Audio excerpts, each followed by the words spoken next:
Good evening, ladies and gentlemen, and welcome to the final major stop on the road to WrestleMania. It's Elimination Chamber, and it is a chance for the superstars of Raw and SmackDown to secure a spot at the showcase of the Immortals. And we're going to be kicking things off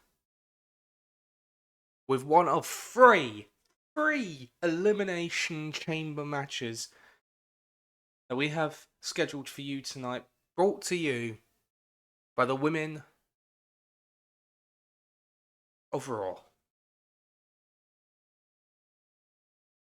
Our opening contest is about to get underway. You don't want to miss this one. Welcome to the generation of Jade.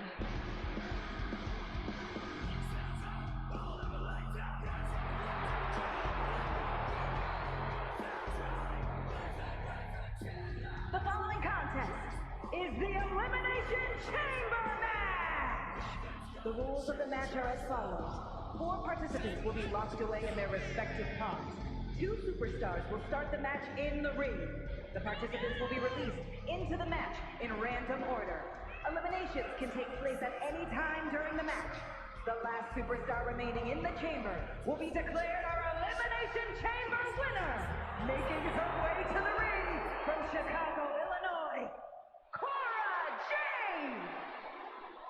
And Cora Jade, despite not being successful in the gauntlet, is lucky enough to get a pod to start off this match.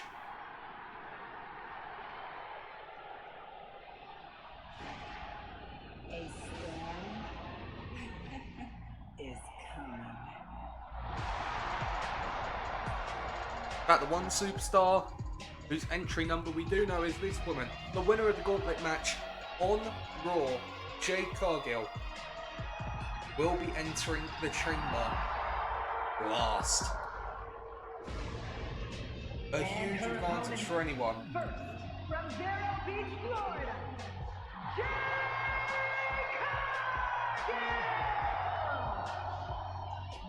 A huge advantage for anyone, let alone someone as dangerous as Cargill. Still yet to be pinned or submitted since her debut. I think we might be looking at the favourite, undoubtedly, at this point. And what a prize at stake in this chamber match. The winner will challenge for the Women's World Championship WrestleMania. That title will be contested later on tonight. The MVP of the Women's Royal Rumble, Raquel Rodriguez, challenges Rhea Ripley. Both those women will no doubt have one eye on this match as they prepare for later tonight. And representing Toxic Attraction from Atlanta, Georgia, Gigi Dolan. So Gigi Dolan's going to get a pod to start this match off. Means she does not have to start this match. Obviously, she and Cora Jade here on a bit of a technicality after their qualifier ended in a no contest.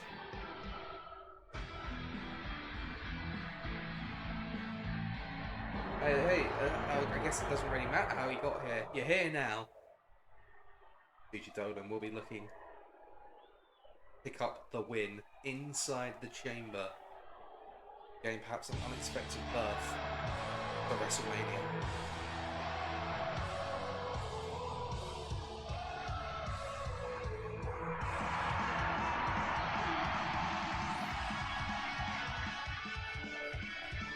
And from Dublin, Ireland, Becky Lynch. But the man was fortuitous enough to gain the final pod in the chamber. We know the two women that will be starting the chamber match, therefore, will be Liv Morgan and Lyra Valkyria, whose Jade's entry into the final chamber pod. That was determined by the gauntlet match. The rest had to rely on the luck of the draw. You know you're not entering last, but you definitely, absolutely want a spot in the pod.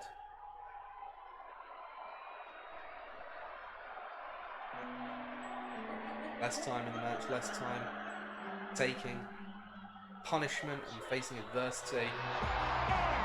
From Elmwood Park, New Jersey,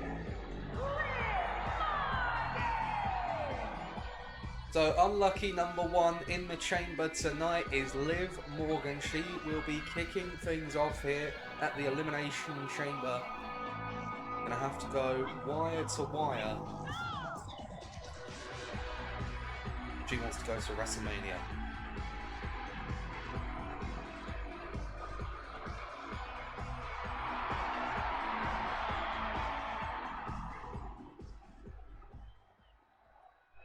A woman who is, of course, familiar.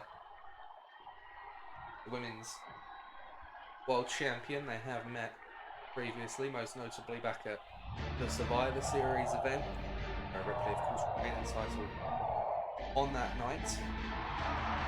Liv Morgan would love another shot, but this is a woman who would love to have her first shot at the Women's World Championship.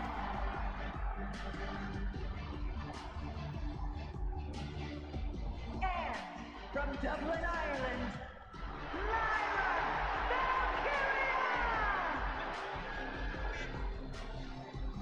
Woman who has impressed, making her debut a number of months ago, semi-finalist in the Queen of the Ring tournament. Queen's Crown tournament, whatever you want to call it.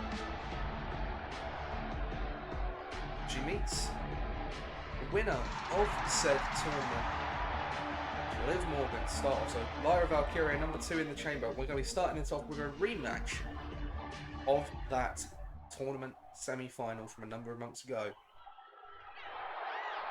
We'll see just how far Valkyria has come in that short time as she executes a head scissors, get this match underway.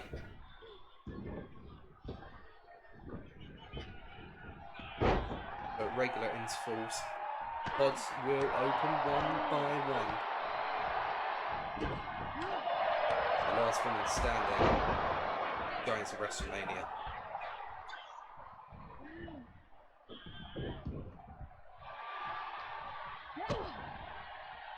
Well, there's too many entrants in this match for us to do a proper poll, but let us know in chat, who do you think is winning this chamber match and heading to WrestleMania? Let us know your thoughts. An elbow drop from Valkyria, who I think has just had the better of the match thus far. But one of these 4 women in the pods is about to join them. We know it's not Jade Cargill. It's Cora Jade. Well, our third participant added to the match. This now becomes a triple threat environment.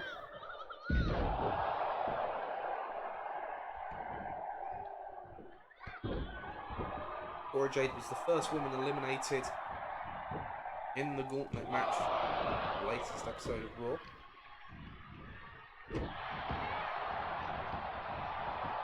We're hoping not to repeat that accomplishment, in air quotes, in this match. We should be hoping to go all the way as Liv Morgan with a fistful of hair, 2 fistfuls of hair in fact, leverage to drag Cora Jade down.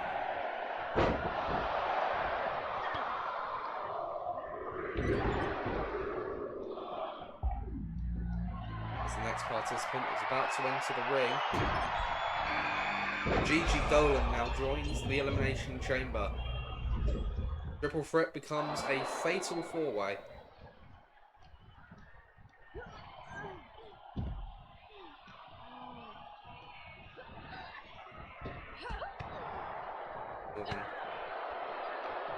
Perhaps trying to avoid attention on the outside. A moment to recuperate. She's taken a lot of punishment thus far in the match. Big kick from Valkyria. Drops Morgan. Looking for the first elimination. No.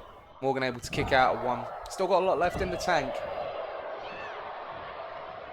Cora Jade and Gigi Dolan renewing hostilities in the past couple of weeks. As Valkyria heads to the top, Becky Lynch is about to enter the chamber as a frog splash to Liv Morgan. Cover by Valkyria.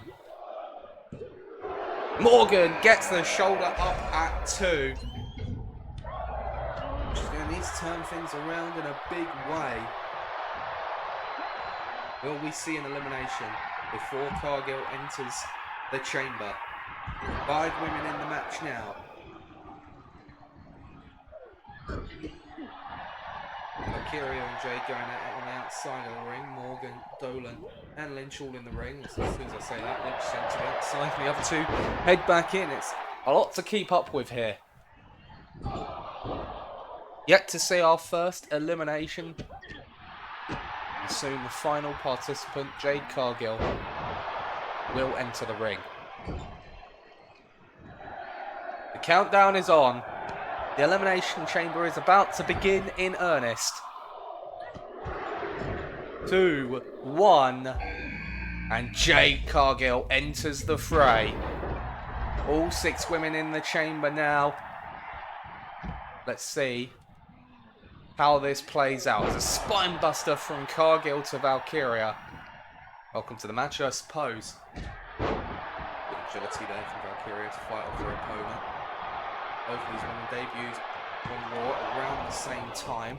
I do believe this is the first time we've seen them lock up as Lynch going after her tag team partner and ally. It really is every woman for herself in this match, and the power of Cargill on full display there.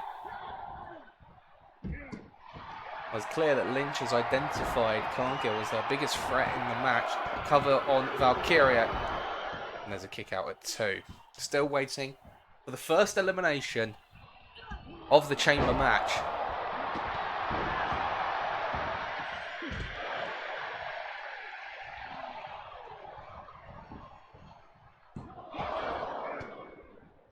Liv Morgan attempting a pinfall onto Jade on the outside. I believe it only got a 1 as a Northern Lights suplex from Valkyria to Dolan. Becky Lynch insistent on going after Cargill.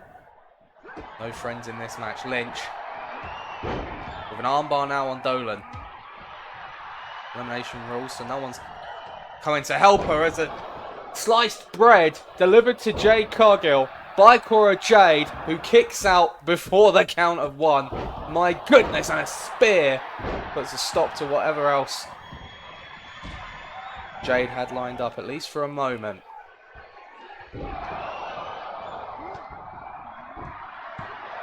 There's Jade v Jade here. The Irish whip. There's a counter heading to the outside of the ring. Liv Morgan with a cover on Lyra Valkyria. And Lyra is the first woman eliminated. I missed what happened. I do believe... I assume it was the Oblivion. It's a drop kick, drops Jade Cargill. So a first elimination in this match.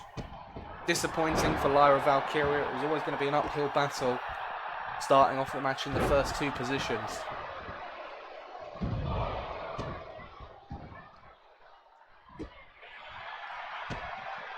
Liv with a face buster on the outside of the chamber. And a big boot to the face of Liv Morgan. Who gets back to her feet. And there's an Oblivion to Cargill. Cover. Referee hasn't seen it. But Cargill does kick out at 1. Fairly comfortable in the end. I think Cargill was looking to climb the chamber there. Rough Rider to Cargill.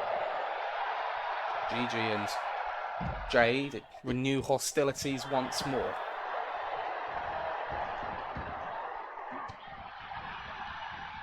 Meanwhile, it's Liv Morgan and Becky Lynch, the 2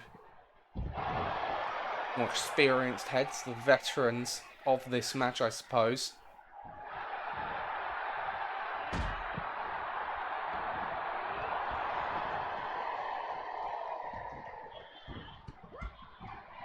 And Cargill has Cora up. This could be trouble. There's Jaded for the second elimination of the night. Where's the referee? What's happening with the camera? Liv Morgan's just been eliminated in the ring. We didn't see how it happened, but it has allowed Cora Jade to kick out. Well, hold on a second. Hold on a second. Let's see if we can't get an action replay here of what happened in the ring.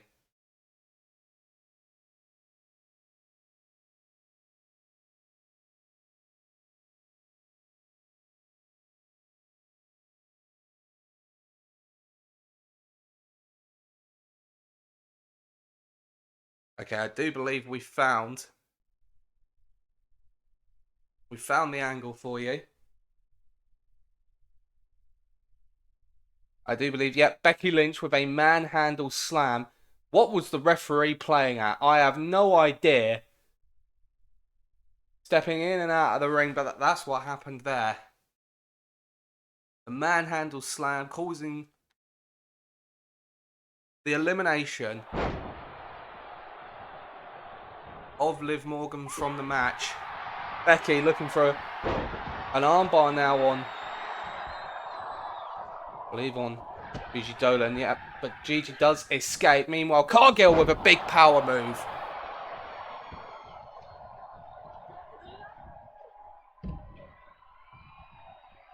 Able to send Becky Lynch to the outside. Duplex by Cargill.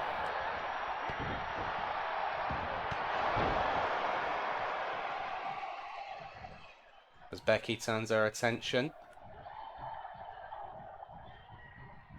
to Gigi. Not sure what's going on there. It's an exchange of opponents. The strength of Cargill in full force. The first two participants of the match have been eliminated. What is Becky Lynch doing? Seems a little bit confused. It's allowed Cora Jade to recover enough to find a reversal. Meanwhile, Gigi fighting off Cargill. Back and forth between those two as a sliced bread delivered to Becky Lynch. Is it going to be enough to eliminate the man? No, Cora Jade doesn't even go for the elimination. As Cargill has Gigi up. But the Jaded, it connects. And there's a butterfly DDT to Lynch.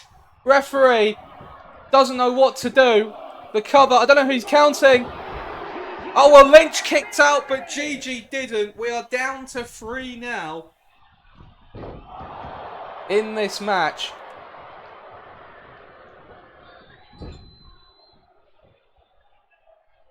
Gigi kicked out. I just saw that Becky Lynch was able to kick out in the corner of our screens.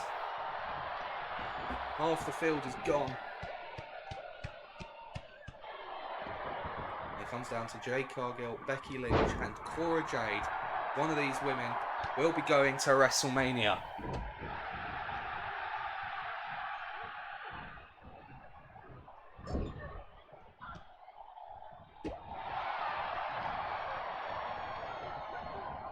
Jade Cargill happy to let her opponents do all of the fighting, but Lynch turns her attention to Cargill.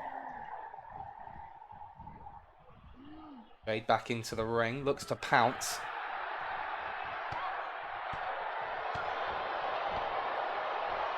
Combination of strikes, Lynch eventually puts a stop to it before locking in another armbar. Will Jade tap out here?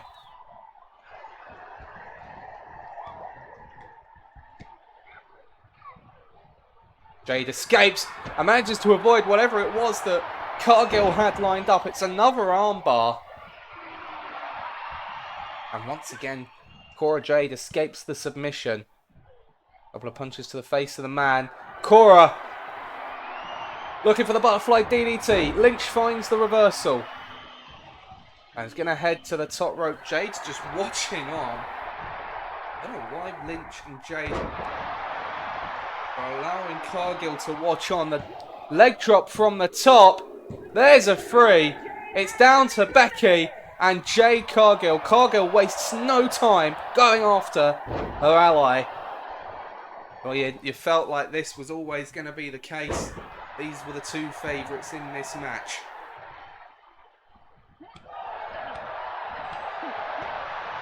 And Cargill unrelenting with the offense here. It's down to 2. We are about to find out who will be challenging for the Women's World Championship at WrestleMania. Will it be Becky Lynch or will it be Jade Cargill? I have to say that Cargill is in the ascendancy. Becky Lynch has not got a move in.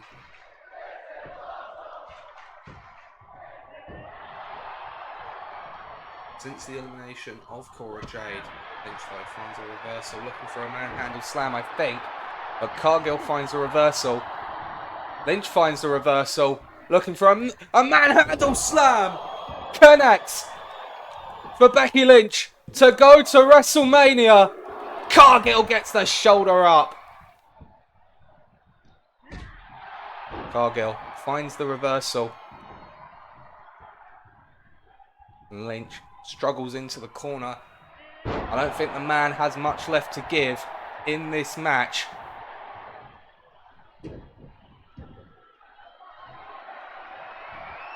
I think the manhandle slam might have been all she had left. Cargill was able to survive. There's the Jaded. And Becky's taken a lot of punishment. I don't know if she has enough to kick out. She doesn't. Jade Cargill is going to WrestleMania.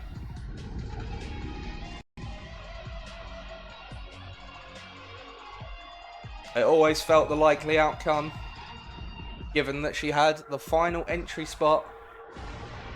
She still had to go out and get the job done. That she did.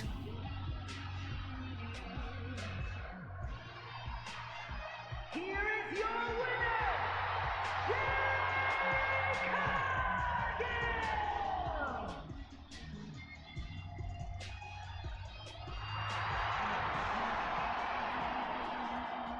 Or whether it's Rhea Ripley or Raquel Rodriguez that wins later tonight, they cannot be looking forward to the prospect of facing Jade Cargill at WrestleMania. Either way, it promises to be a clash of the Titans, whoever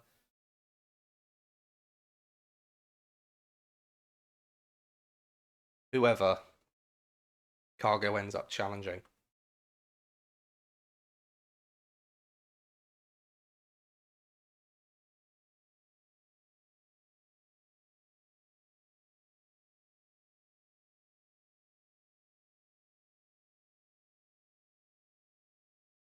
Up next, ladies and gentlemen, it's one of 3 World Championship matches on tonight's broadcast. The World Heavyweight Championship is on the line next.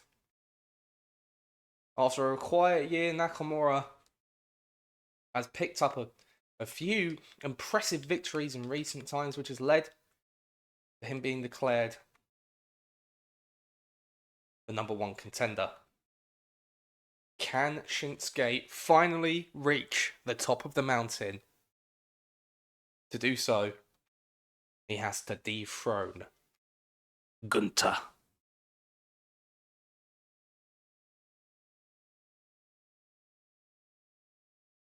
So, let me get the poll ready. Who will be World Heavyweight Champion? Will it be the challenger, Shinsuke Nakamura? Or will it be the champion, Gunther?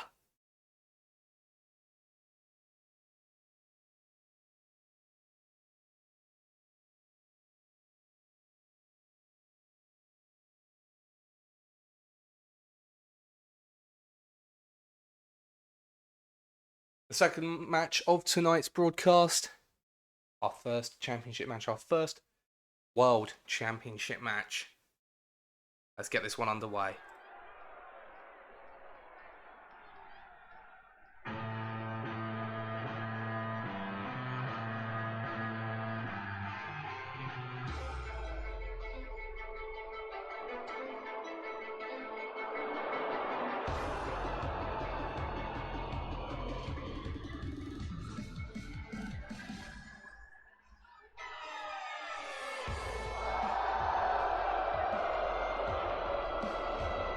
Nakamura has defeated the former World Heavyweight Champion in LA Knight just before the Royal Rumble. He also holds the first pinfall victory over Ilya Dragunov. On top of that, but this might be the most challenging opposition he has yet encountered. The undefeated Gunther, World Heavyweight Champion. The only slight blemish on his record was losing the Intercontinental Championship back at SummerSlam, a triple threat match where he was not involved in the pinfall.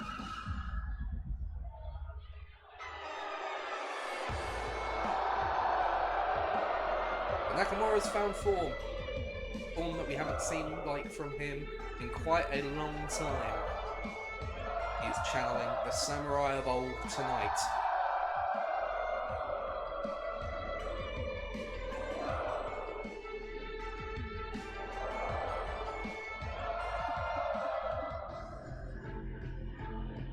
And they lead him to honor and glory.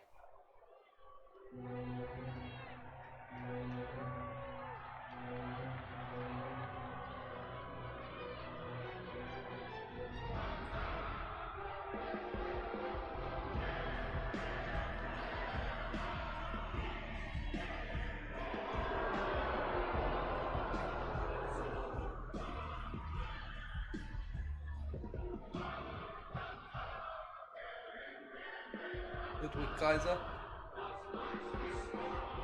accompanying the ring general for this match, as he often does.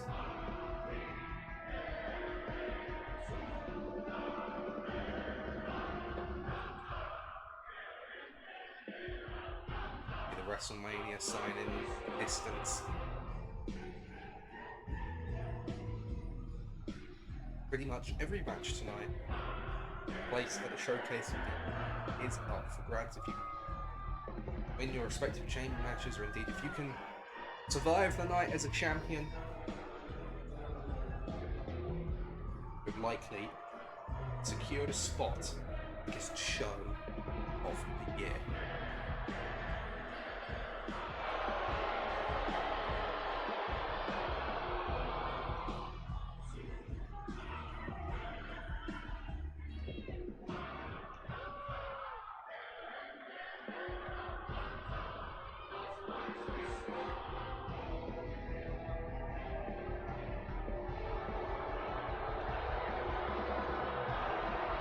Vince has finally moved past the LA Knight issue after two back-to-back pay-per-view victories over the megastar.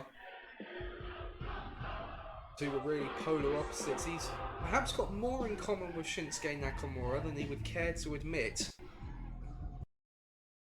Stars with hard-hitting, violent styles.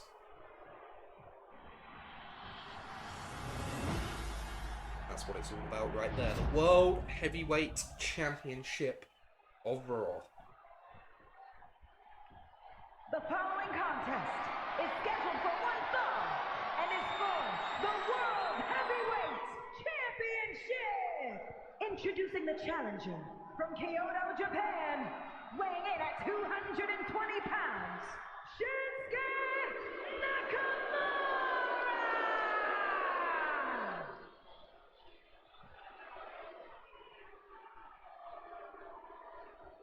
And his opponent from Vienna, Austria, weighing in at 297 pounds, he is the World Heavyweight Champion, Gunther!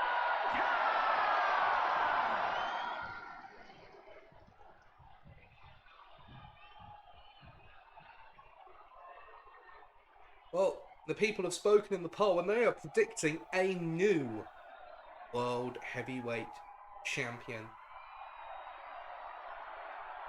Can Nakamura defy the odds and live up to that prediction? That right there is the World Heavyweight Championship being contested in this match.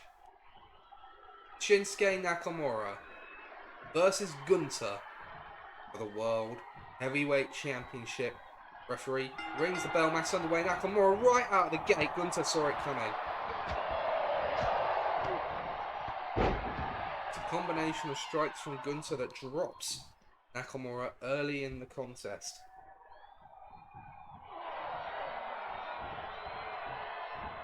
Side suplex by Gunther.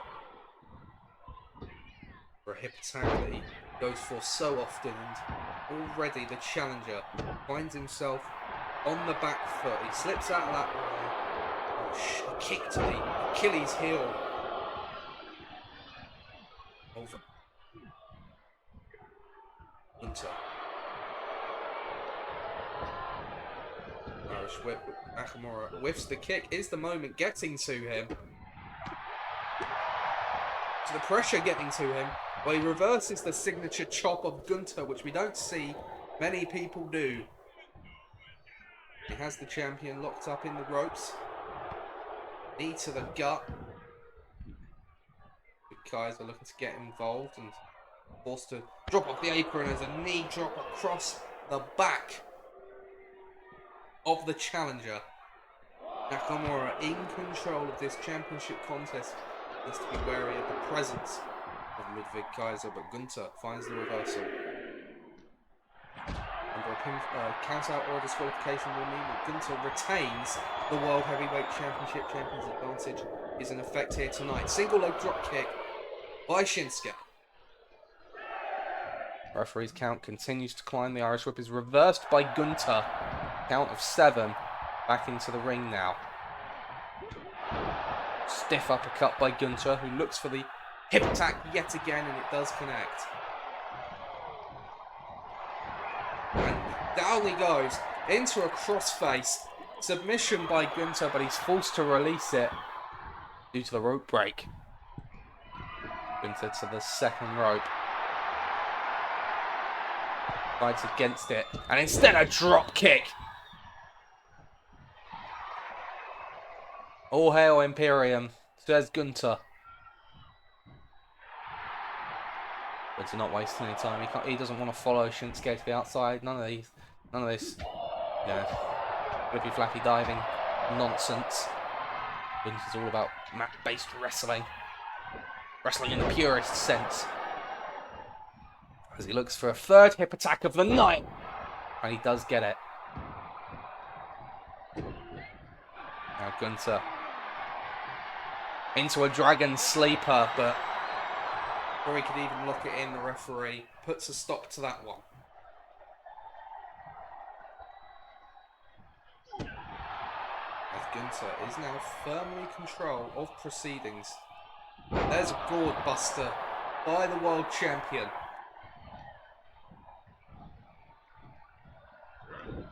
Nakamura finds the counter. As Gunther into that inverted suplex. The inverted power slam, even. And Nakamura is deciding he's going to test the waters here. Going to go for the pin attempt on Gunther. It's only a 1. Only a 1. The World Heavyweight Champion has a lot left to give in this match. Big knee to the face by Shinsuke.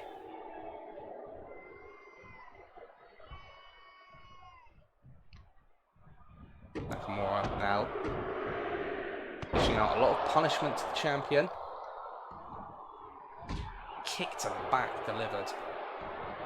And Gunther's feeling the effects of this onslaught from Nakamura. Up into the corner. Nakamura. Power slam. Drops the champion. Into a cover again.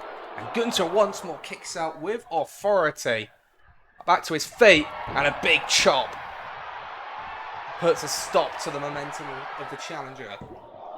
Cover by Gunther. I don't think he ever thought that was going to get match 1, but he just needed a moment to recuperate, to regather himself now. Ripcord into the clothesline by the heavyweight champion. So telling Shinsuke to get back in the ring.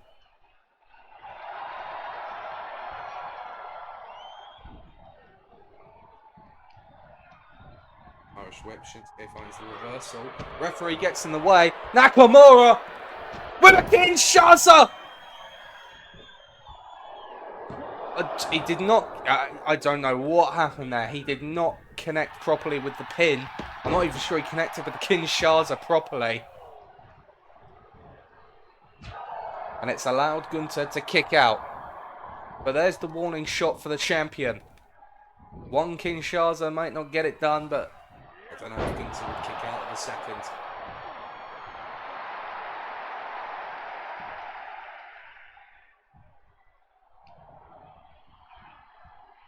Hooks the arms, looking for a butterfly suplex. Nakamura rolls through into the arm drag. Shinsuke has the champion on the back foot once again. Another power slam in the corner by Shinsuke. This time he's going to head to the second rope. Now wants the champ back to his feet. Nakamura. I think he was looking for a Kinshasa off of the ropes. And Gunther saw it coming. There's a chop from the champion. And there's a powerbomb. But Gunther's not done. Second one in a row. 2 powerbombs to finish off Nakamura here.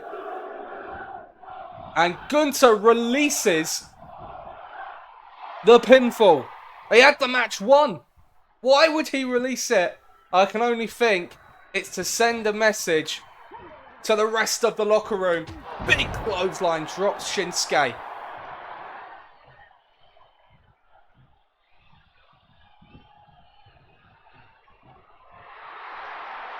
Gunther, not satisfied with a victory. He wants to make a statement at the expense of the challenger. Third powerbomb to Shinsuke. Hook of the leg. And Gunther retains the championship.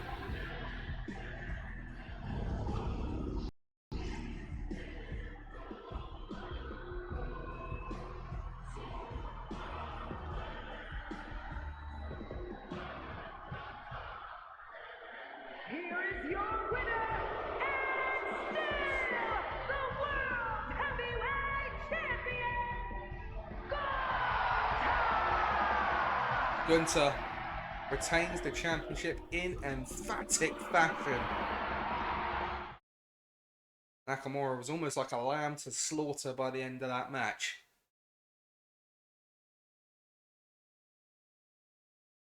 But that does mean that barring any unexpected surprises between now and WrestleMania, Gunther knows he will be defending the World Heavyweight Championship against Drew McIntyre, who has already declared his intention as the Royal Rumble winner to go after the World Championship at WrestleMania.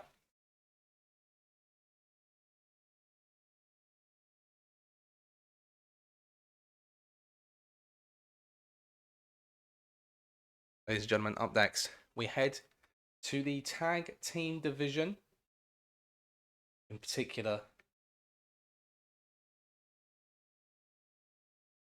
the tag team division of SmackDown, as the new bloodline, specifically Solo Sikoa and Jacob Fatu, challenge Dragon Lee and Tyler Breeze for the tag titles. Get the poll going.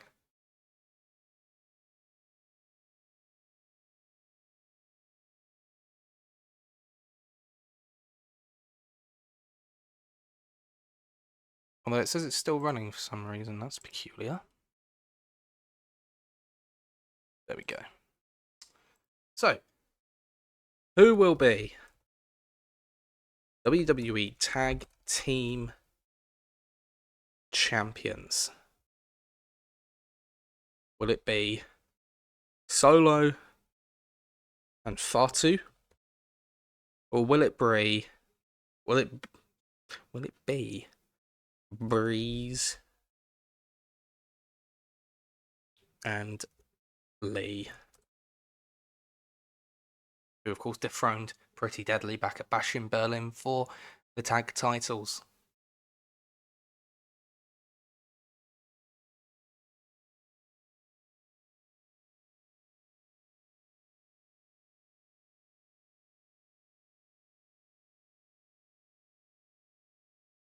Okay, the poll is going. It's in chat. Let's get this one underway.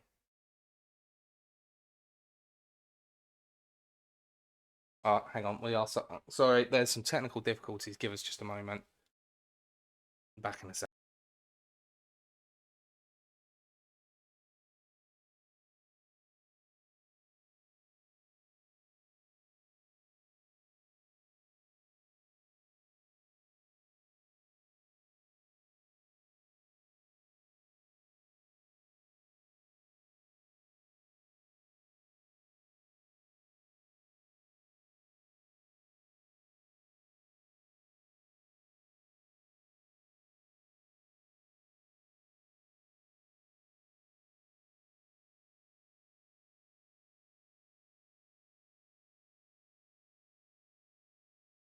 Okay, right. Sorry about that. That should now be sorted. We can get our tag team championship match underway.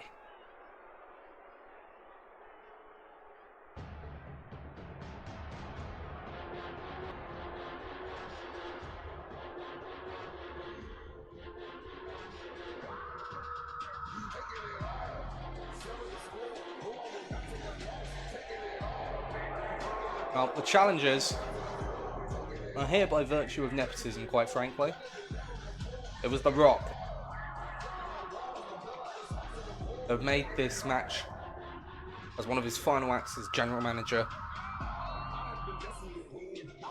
ensuring the loyalty of the new bloodline to his cause.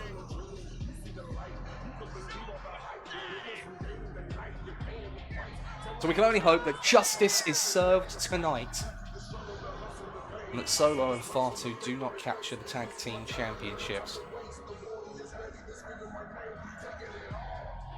They did suffer a setback on a recent episode of SmackDown, losing to the Usos in one hell of a main event. One of the greatest tag matches I think we've seen all season. Both teams just refused to stay down.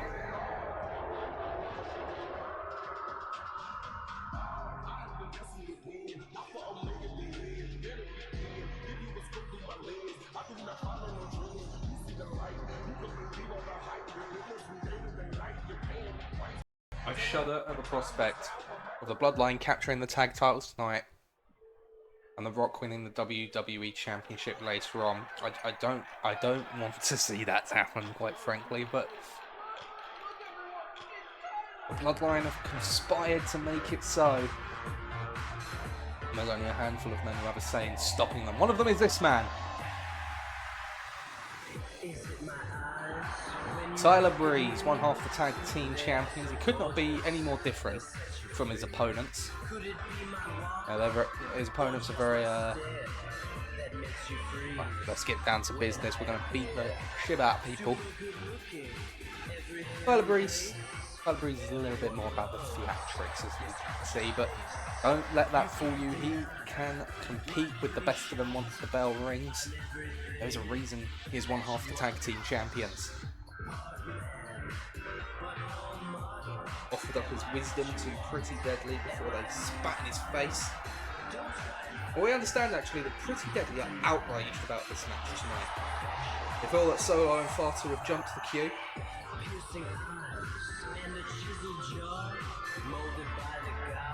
They haven't committed to the tag team scene. They don't really have any reason to be here other than the fact their relative made the match for them. It's hard to argue with that assessment. Not often that you'll find me agreeing with Pretty Deadly, but they do have a point here. It really should be Pretty Deadly who are in this match as they would appear to be the clear #1 contenders as the champions. But anyway, that's Tyler Breeze in the ring, and here comes his tag team partner, Dragon Lee. Man who stood up, he counted when Tyler Breeze had no one else to turn to.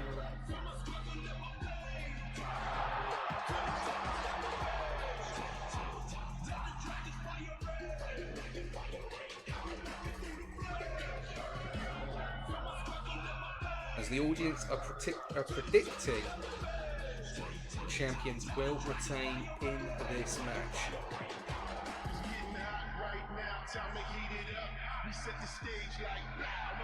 Indeed we hope so.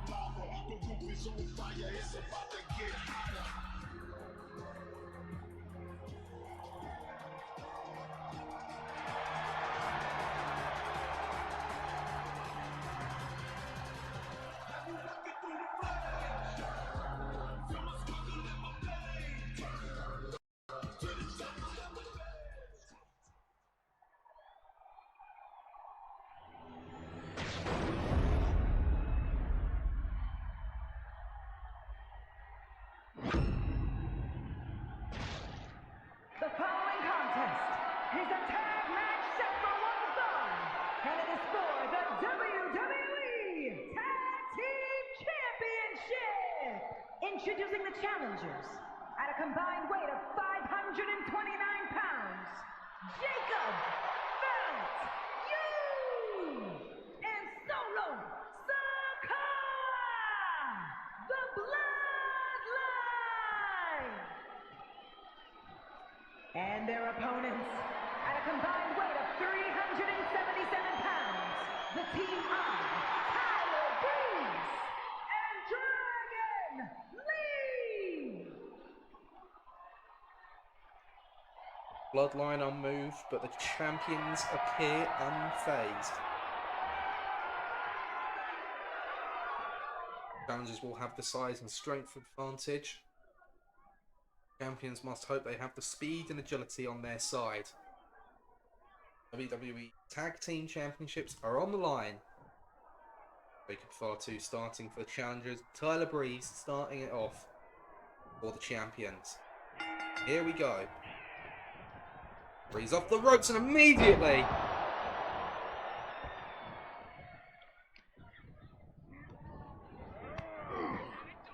into a tornado DDT as Fatu now looking to fight back. A big clubbing blow from him. And that's just a headbutt. That's a headbutt already in the match. Brutality from the Bloodline early on.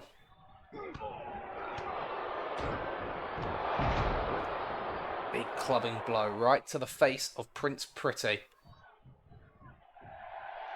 R2 seems to be enjoying himself. Breeze back to his feet. A Hurricane Runner. And oh my goodness, Breeze has already been cut open. Needs to make the tag to Dragon Lee, which he does. Fatu welcomes the new challenge. He tried to take a cheap shot there at Breeze. Lee going to send him to the outside. Have we ever seen anyone busted open so early into a match? Lee going to take a shot at Solo. Breeze looking perhaps for a bit of revenge on Fatu. Kick to the gut. Dragon Lee looks to intercept. Brawl has fallen to the outside very early on in this match, it must be said. For a Hurricane Runner. Caught though by Fatu. Power bomb across the apron. Not across the apron, even it's across the barricade as the referee's count hits 7. Fatu and Lee back into the ring. Samoan drop fight by Fatu.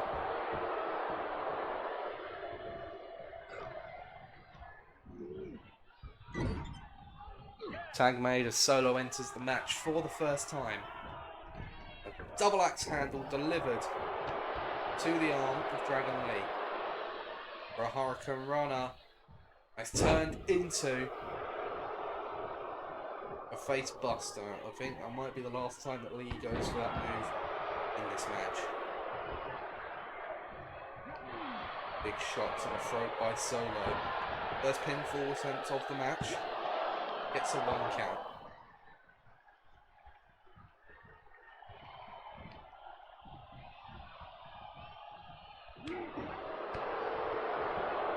Jumping headbutt now by Solo. Oh, but he turned his back, and Tyler Breeze has tagged himself into the match. Champions have been on the back foot since the very start. They turn this around. Nice DDT from Breeze. Momentum starting to shift in favour of the champions. Springboard crossbody to the outside. That will certainly help. As Breeze takes the fight to Sikoa.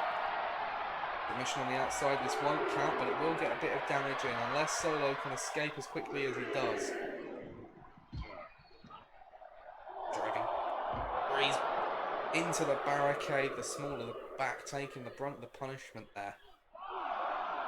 Breeze cut open in the early stages of this match and not got much better form since that happened.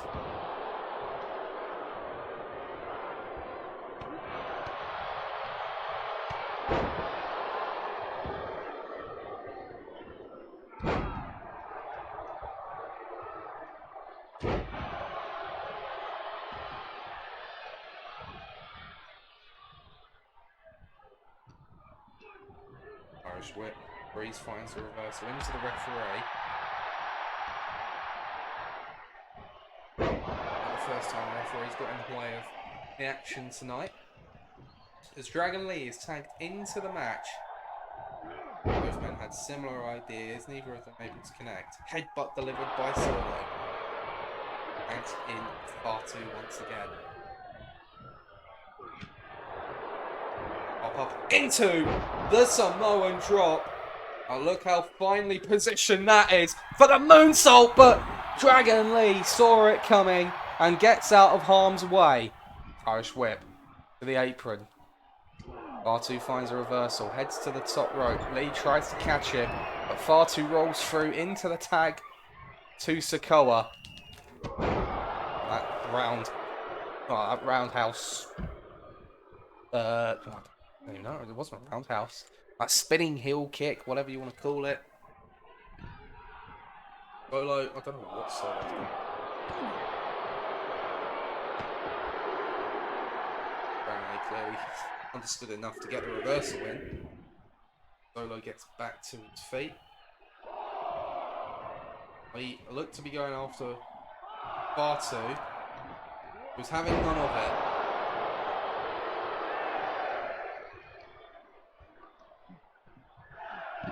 Bloodline need to be careful with the referee's count.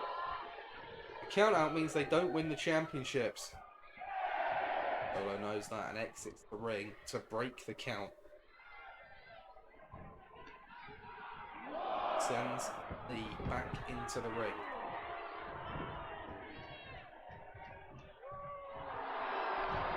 Solo looks pretty confident. He seems to think the match is at an end. Looking for the Samoan spike, and there it is. But Tyler Breeze is there to break it up, to save the match. Solo is livid. Gonna make Tyler Breeze pay for interfering. Diving headbutt to the outside of the ring. Big risk for Solo, but it did pay off. Hurricane Run delivered by Lee. Now a kick to the gut. Dragon Lee looking. Canadian Destroyer. Solo could be out. Hook of the leg. Oh my goodness, he kicks out like it's nothing. Super kick by Solo. He scales the ropes now.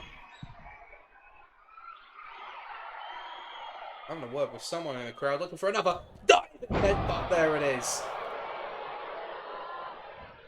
Leg drop though is not going to work for Solo.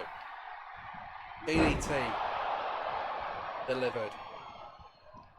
A knee to the face. He desperately needs to make a tag, and he does. Makes the tag to Breeze. It's another beautiful DDT. The announcers return to the match. Solo finds a reversal there. Samoan drop delivered.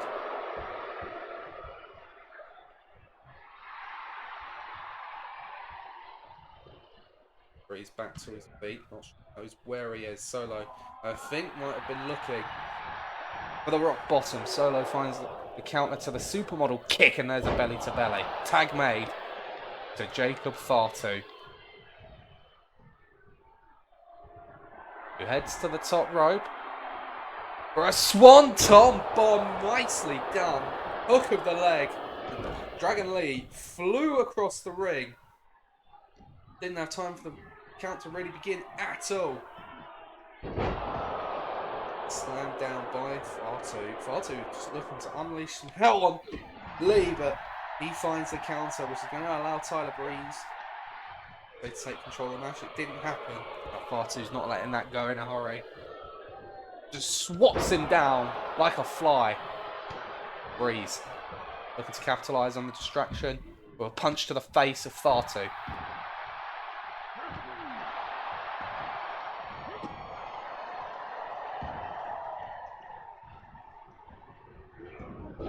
Just any time the champions look to gain a bit of momentum, the challengers have an answer, and there's another pop-up Samoan drop from Fatu.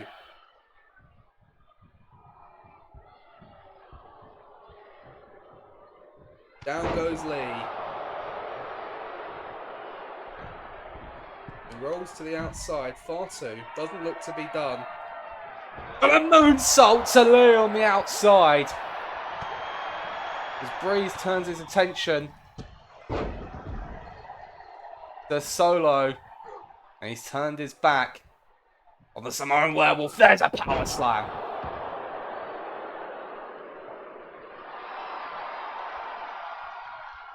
Right, Solo. Who's Solo acknowledging? Because it's not himself. He's not the tribal chief. We know this. Breeze off the ropes with another DDT. And there's now a cut across the face of Fatu. An eye for an eye from Tyler Breeze.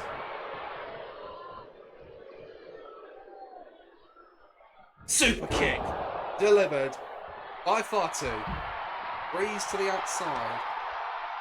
Trying to regain any semblance of consciousness, and a suicide dive by Fatu.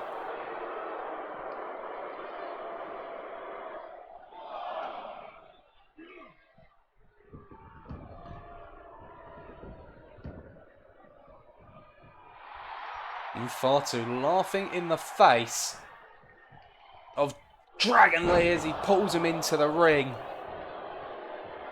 Super kick to the champion. Breeze with a big DDT drops Jacob Fatu, who's getting straight back to his feet. Fistful of hair drags him down. Fatu with the counter. Super kick. And another one. 2 in a row. Putting the hurt on Breeze, who may have nothing left to give in this match. No, he does. He finds the reversal. Enziguri. Down goes Fatu. Breeze desperate for the tag to Dragon Lee. He gets it. Lee into the match now. Has hold of Fatu. Lee looking for Operation Dragon. There it is. Solo wastes no time breaking up the pin.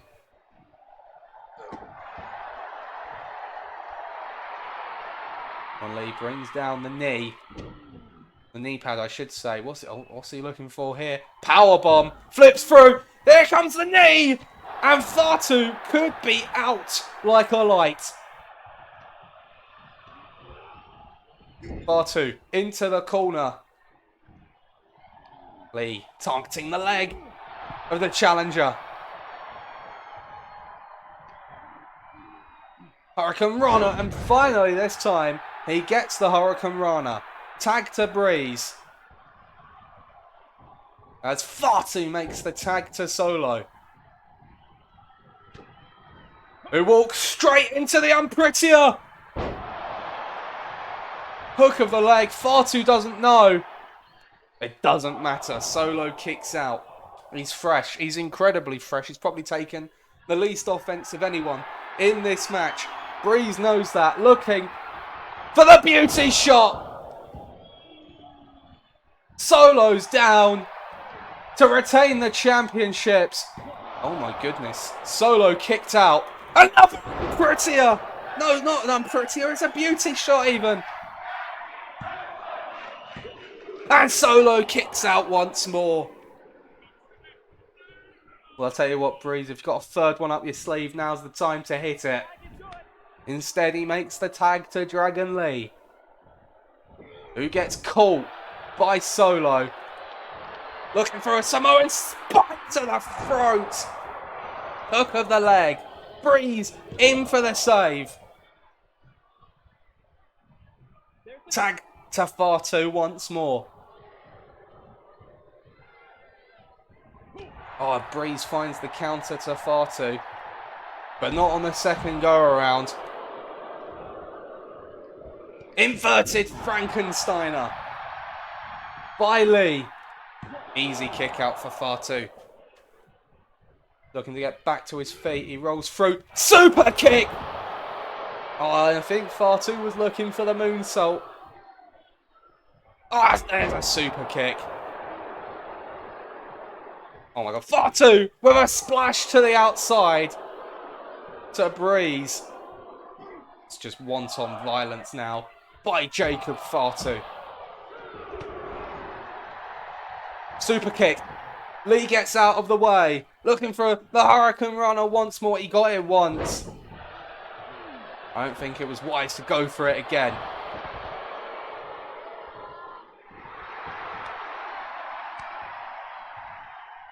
Super kick. Caught by Lee. Who's looking for Operation Dragon. Doesn't get it. Whiffs the super kick again though.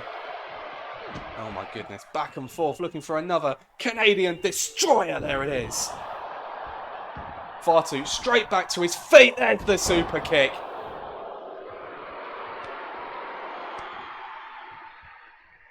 And another one. But, oh my god. I don't know, maybe it's diminishing returns, but it didn't feel like Lee felt it. Back to his feet. Here comes Breeze. Super kick caught once more. Clothesline.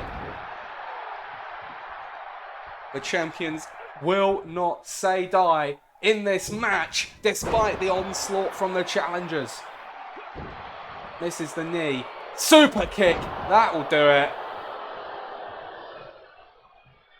Fatu looking for the moonsault, but did not see that Breeze was getting back to his feet. Breeze now with a bulldog. Now to make the tag to Dragon Lee, trying their best to keep each other as fresh as they could possibly be at this stage of the match.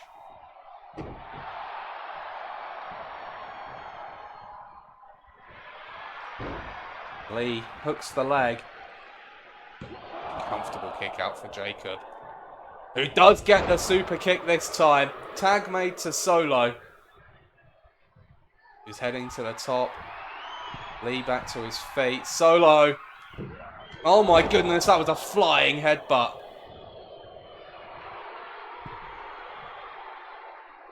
Tag once more to Jacob.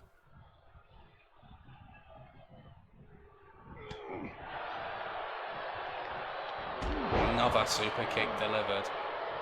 Tag to Solo.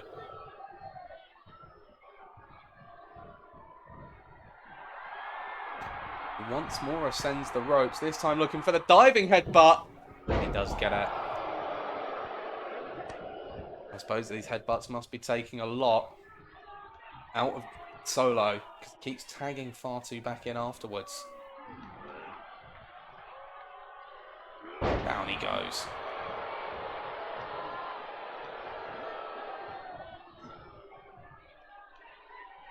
And Fatu just dragging the body of Dragon Lee into the corner. I think I know what's coming here. Looking for that moonsault once again.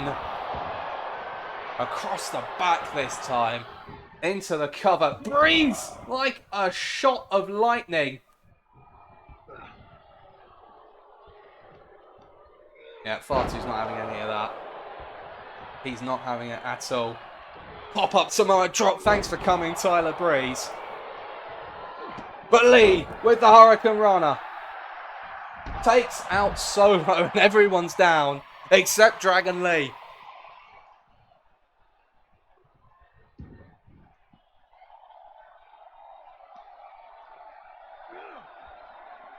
a slap across the face by Fatu.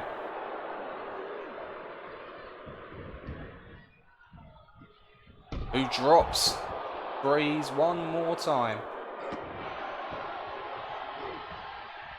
Lee finds the counter. Looking for the knee. Doesn't get it. Super kick.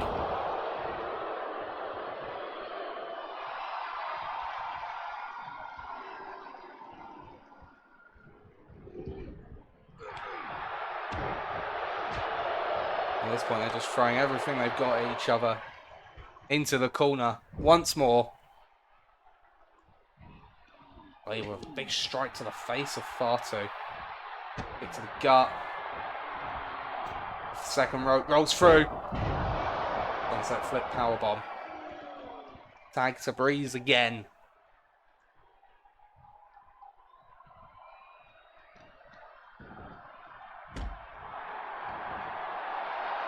And Breeze spending too much time showboating.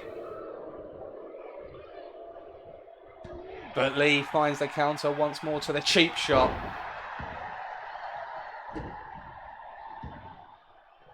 What is Tyler Breeze going to do here? Well, the champions getting in each other's way there. Allowing Fatu more time to recuperate than they would probably like. Breeze therefore delivers the DDT. Try and keep the big man down. Irish whip into the corner. Fatu. That back suplex on the apron.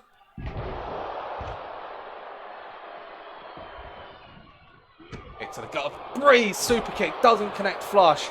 Off the rope with another DDT. That move is really working wonders for Breeze in this match as he goes for the beauty shot. Well, just the miss and the landing alone did a number on the champion.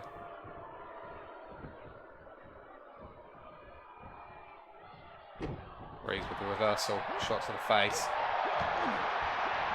Inverted Hurricane Rana.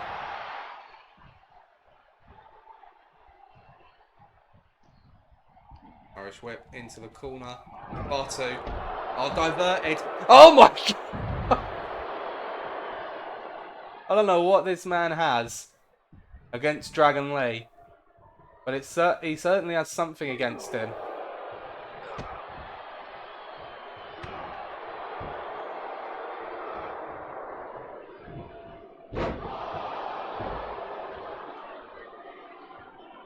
Breeze refusing to stay down. He knows the moonsault's coming.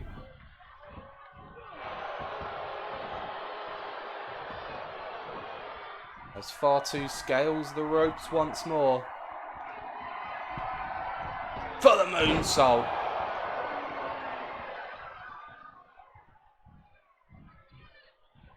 He's having a few words with Lee, who tries to stop him, but he can't. Two moonsaults in a row to Tyler Breeze, and Lee gonna break it up again.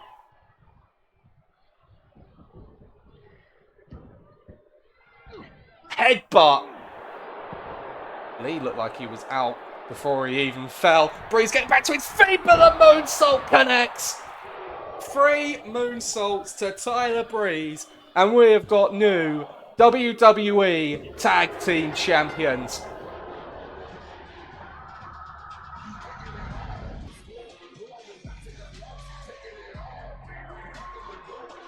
Oh dear. Oh no. Oh no. Just what we didn't want to see. Here are your winners and the new WWE Tag Team Champions, Jacob, Bell, and Solo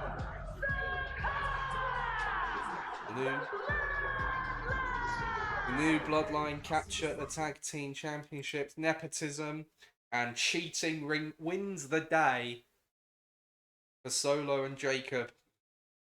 Devastating for the now former champions. They fought so hard. They put in such a performance, but wasn't enough topple their brutal opponents.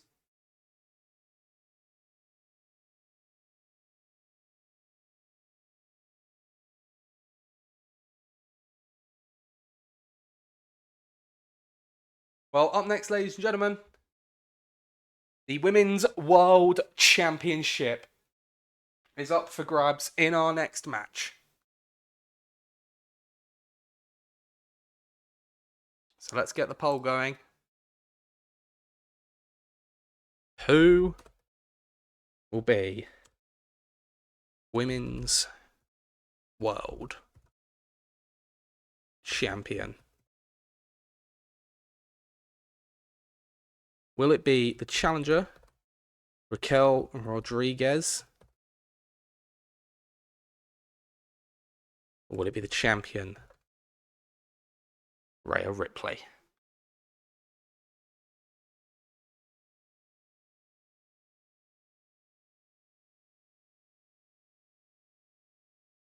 We're about to find out. Let's get this match underway.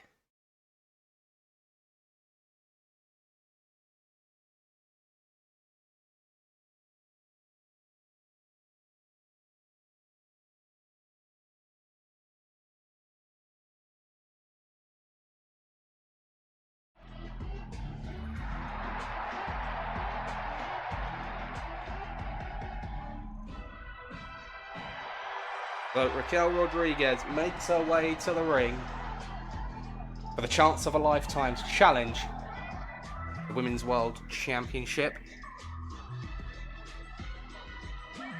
And if she can win, she's guaranteed herself a place at WrestleMania. Alexa Bliss has already declared for the WWE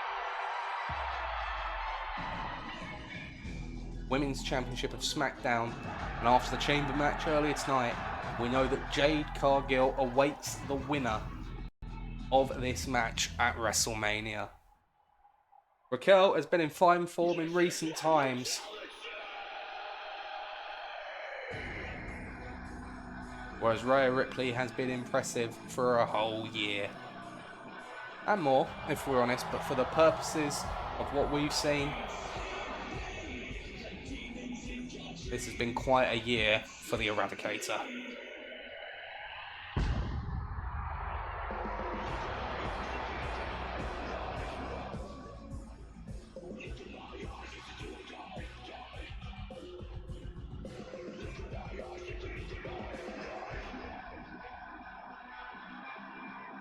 The only championship to have not changed hands once all season. Rhea Ripley captured the gold Night of Champions, that triple threat match with Becky Lynch and Liv Morgan. She has not looked back since.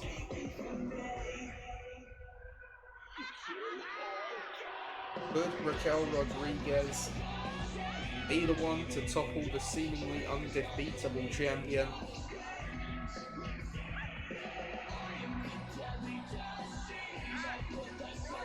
Or will she just be another name on the very long list of people who failed to beat Rhea Ripley?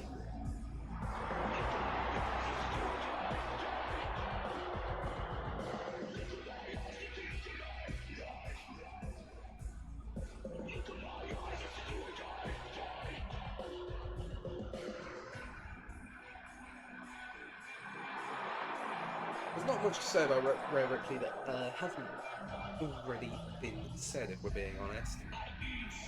So impressive, so dominant. Rhea's gonna kill you, chants the crowd. But that's the prize they're competing for right there. The Women's World Championship. Let's take it over to the ring. The following contest is scheduled for one fall and is for the WWE Women's World Championship. Introducing the challenger from Rio Grande Valley, Texas, Raquel Rodriguez.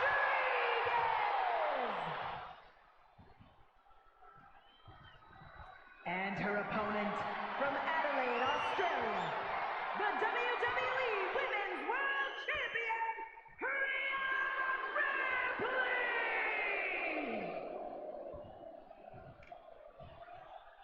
That's Rhea Bloody Ripley to you, ring announcer.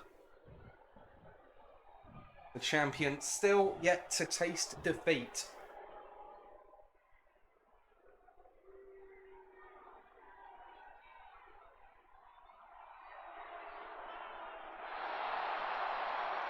The audience does believe it will be the same story we've seen a number of times before, in that Rhea Ripley will retain the championship. But if Raquel Rodriguez can bring in that performance we saw at the Rumble, the champion could be in trouble as this one gets underway. As Raquel that fires the first shot in this match. I'll tell you what, I don't know who has the power advantage in this match, but that is a show of strength right there from Raquel. And the champion, I won't see this often, but she is on the back foot. Whiffs that headbutt. She loves to go to.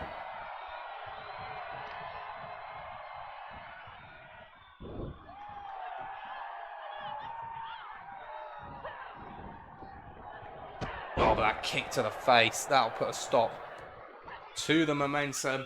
And a German suplex for the champion.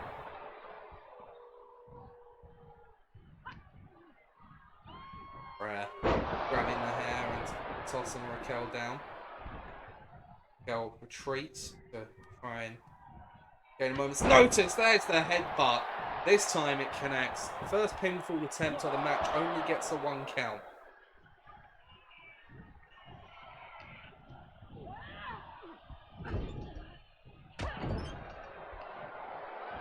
Couple of big punches in the corner there by the champion.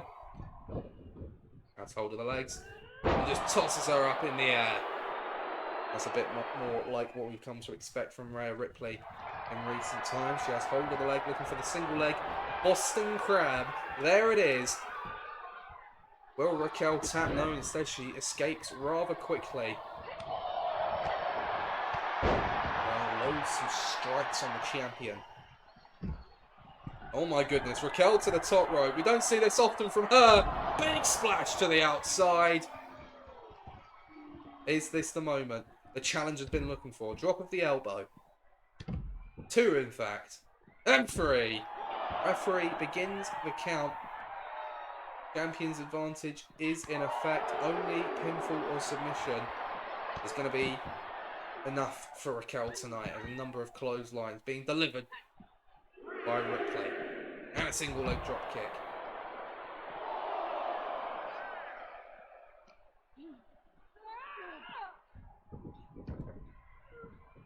Well, now it's Rhea heading to the top rope. Oh, I thought Raquel had caught her there, but instead, great athleticism from the champion and a big boot. And a German suplex. That was a strong start to the match for Raquel, but Rhea Ripley, maybe it's just a bit of ring rust. She took a little while to get going.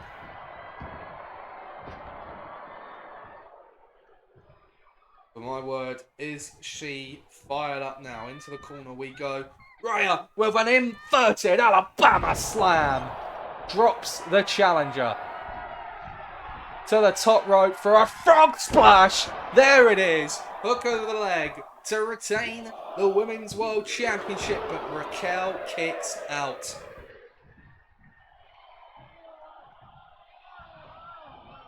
Rhea was looking to continue the offense.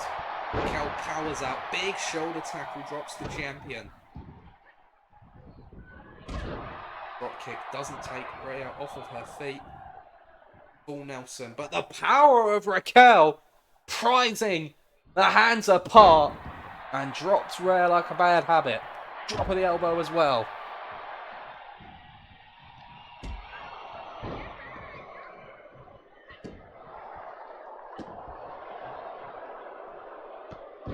Oh, and a little bit of disrespect by the champion here. Still not really taking her opponent all that seriously.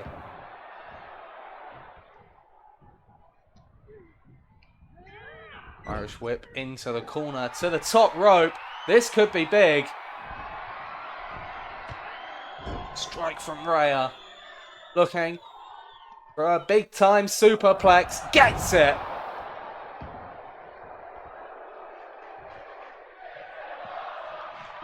Looks to follow it up, but a headbutt from Raquel puts a stop to that. Pinfall attempt, easy kick out for the champion who looks more pissed off than anything else after that one. Kick to the gut, Raquel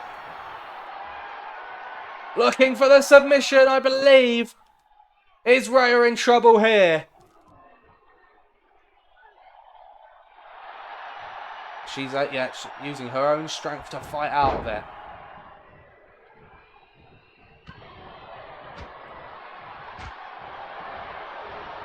Legs caught. Raquel with a clothesline. Now this time it's Rhea that retreats to the outside. Raquel looking for another high risk move. This time waits for Rhea to get back to her feet. Looks to drop the elbow, and Rhea saw that one coming quite comfortably in the end. Sends her into the barricade.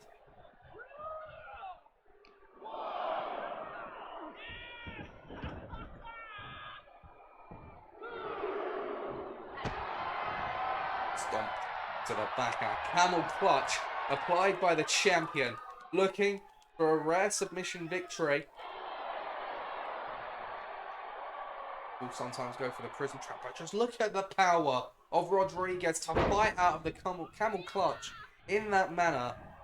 Kick to the gut by the challenger. Chop from the champion. Oh, we know this one. We've seen this before. The back and forth. You love to see it. This crowd is pumped up. Rhea finds a counter. Raquel finds one of her own. And a big roundhouse kick from the champion. Drops the challenger. Kick to the gut. Might have knocked Rodriguez out. And there's the riptide. Hooks the legs into the cover. Rhea Ripley. No! It's a kick out at 2 by Rodriguez. And Rhea is insisting that was a free count. Referee says no, she kicks out at 2. I can't believe it, but it was definitely a kick out. The champion thought she had the match won, and now the power of Rodriguez catches a boot and sweeps the leg. Are we perhaps moments away from an upset here as Rhea finds a reversal? Ripley, pile driver to keep Raquel down. That's got to be it. It's not! And Rhea stunned once more. That was a very, very lethargic kick out by the challenger who's holding her head. Serious injury might be at play here, and now the aggression of Ripley coming through. She feels the match should be done. And is incensed that the challenger continues to kick out. Looking for a choke slam. Elbow across the face. Raquel. What's she looking for here? Oh, slams the champ down. Raquel now lining up the champion. No. Rhea finds a counter. Raquel finds a counter of her own with the headbutt.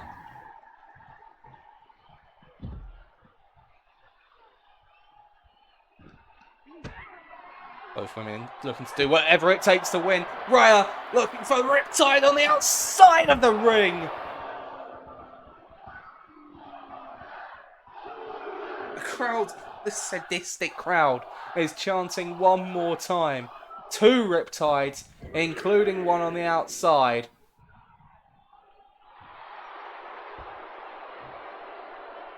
I think the champ is going to acquiesce to that request for the 3rd time tonight. The Riptide. Is that a hand under the rope? Referee doesn't call it. And that is the end of the match. The referee looked right at it. It must not have been under the rope. It must have been the angle of our camera. Rhea Ripley is going to WrestleMania. Was it ever in doubt? Maybe. It was impressive. I think the hand is just pulled back a little bit before the referee begins the count.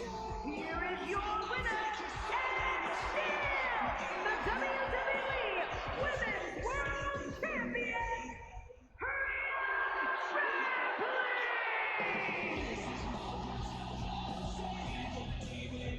Rhea Ripley will defend the Women's World Championship at WrestleMania against Jade Cargill. What a match that is going to be. I cannot wait to see that one.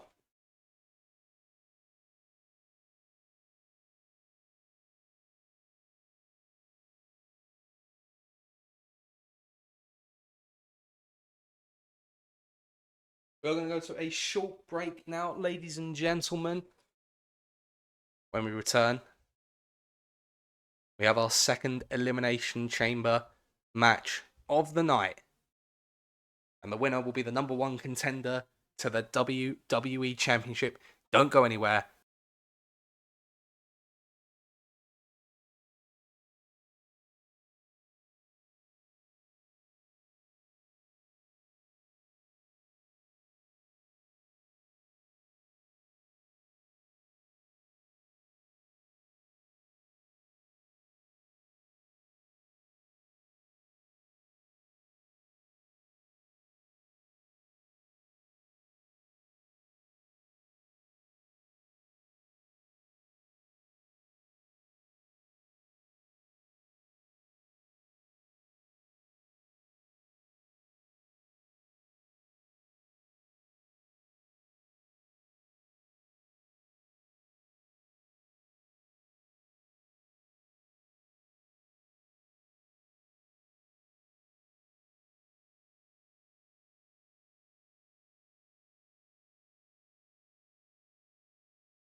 Okay, ladies and gentlemen, we are back.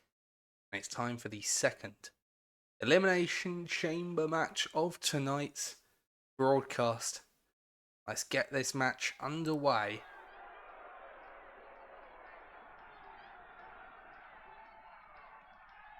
Winner of this match goes to WrestleMania to challenge the WWE Champion. After Drew McIntyre, the Royal Rumble winner, announced in advance that he would challenge the World Champion. Up first is Will Ospreay in this match. The following contest is the Elimination Chamber match! The rules of the match are as follows. 4 participants will be locked away in their respective pods. 2 superstars will start the match in the ring. The participants will be released into the match in random order. Eliminations can take place at any time during the match. The last superstar remaining in the chamber will be declared our Elimination Chamber winner! Making his way to the ring from England, weighing in at 231 pounds, Will Osborne! Will Ospreay entering the chamber, and he has a pod.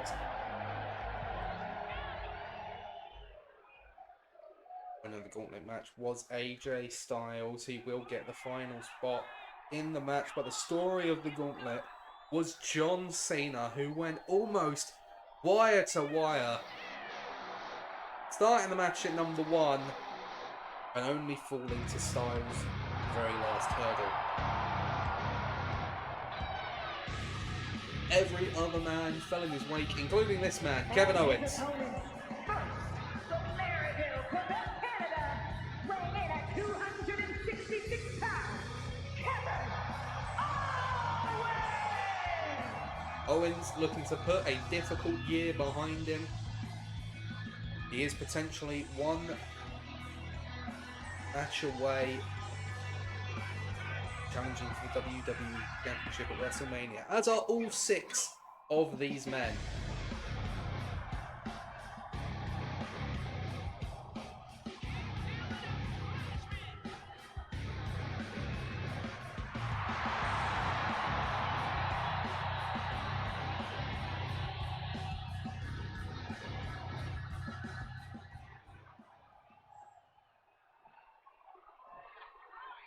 Owens also getting a pod.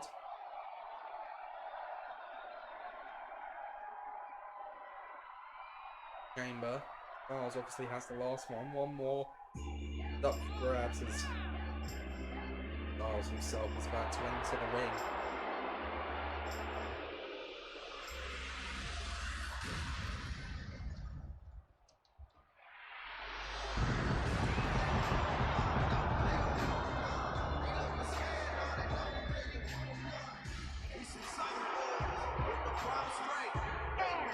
From Gainesville, Georgia, weighing in at 215 pounds, the phenomenal AJ Styles!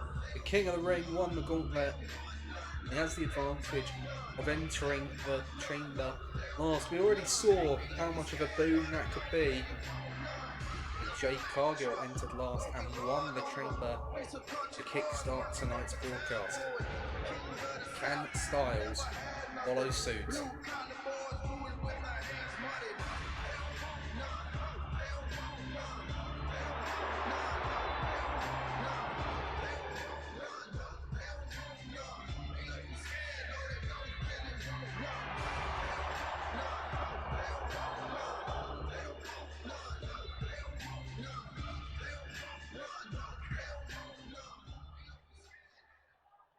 Styles going to enter the pod. He's not going to leave the pod until every other superstar is already in the ring.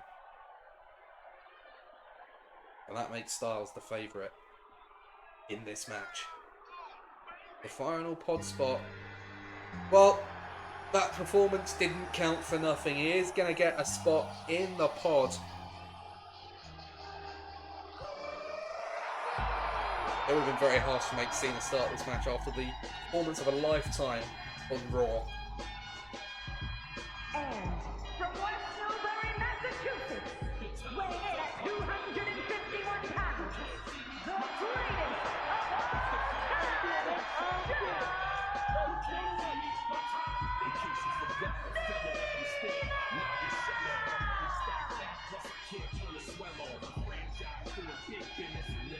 If Cena can put in a performance like we saw on Raw, that still may be enough for him to go the distance in the chamber tonight. He doesn't have to go wire to wire this time. He does have a pod. For a similar sort of performance, may see Cena once again competing for the WWE Championship at WrestleMania.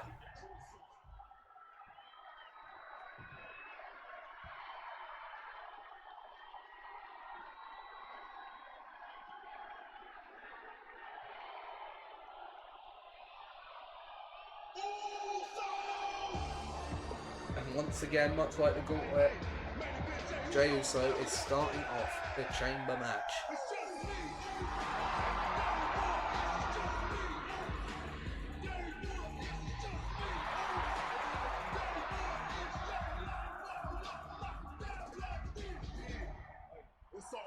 And representing the Bloodline from San Francisco, California, weighing in at 242 pounds,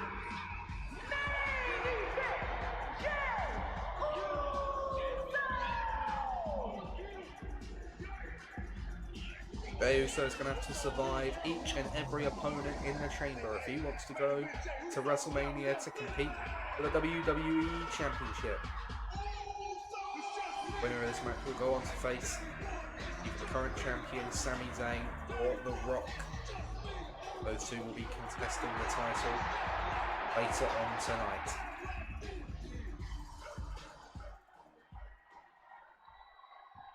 So Jey Uso enters the chamber at number 1. Process of elimination means we know who number 2 is.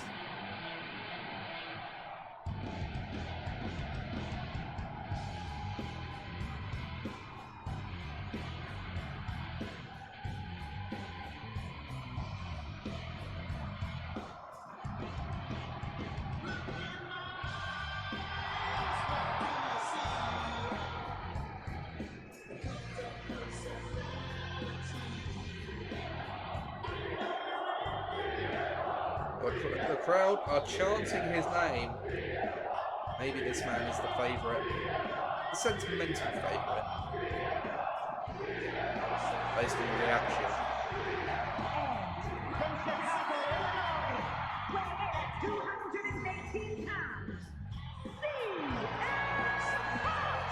An uncharacteristically poor performance in the Gauntlet match. Was Punk conserving his energy for tonight?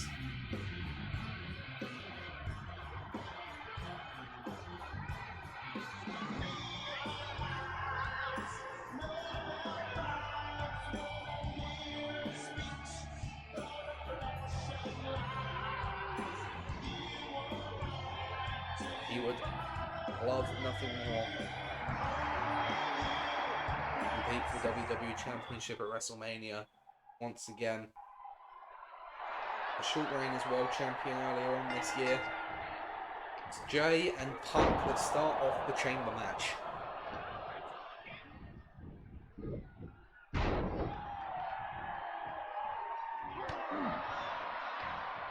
Well, if Punk was looking to conserve himself for this match, well, to be honest, it didn't really work. We understand he is carrying some minor bruising over from that match. Punk is not at 100%. Is that going to, well, it has to. Of course it's going to impact his chances in the chamber. This is that clothesline. He looks for a flow of a DDT. Does connect. It's barely even between these two superstars in the early goings, but Jey Uso is starting to take a bit of control of the match. The Irish Whip. Next superstar. First pod is about to open. It's an arm drop from Jey. Drops the voice of the voiceless. Super kick! Punk's out! As the first pod is about to open, and Will Ospreay enters the Elimination Chamber. going right after Punk. I think there might be an argument between these two as far as best in the world goes, as Jay just washes on from the top rope, waiting for this to end. Wants Punk back to his feet. Ospreay, though, going to intercept. Lost Jay down. Punk looks to be in trouble here. Ospreay with a big powerbomb. Jackknife cover for an early elimination of Punk, who kicks out at 1. Ospreay, of course, the freshest man in the match at this time. Mindbuster by Jay. As the next superstar is about to enter the chamber, it'll be either John Cena or Kevin Owens. Who's it going to be? It's KO. Owens enters the chamber, which means it will be John Cena next, followed by AJ Styles, as Ospreay and Owens lock up as soon as Owens enters the ring. Electric chair position and into the facebuster as Jay and Punk basically not taking their eyes off each other since this match got underway. Big slam by Owens, who's trying to pump the crowd up a little bit here. Jay into the ring. Owens intercepts. It's left Punk just a bit confused as to where he even is. Neckbreaker by Owens. Ospreay turns his attention to CM Punk. The octopus stretch. John Cena is now about to enter the chamber. Neckbreaker to Jay as Punk escapes the octopus stretch. Big Match John enters the chamber at number 5.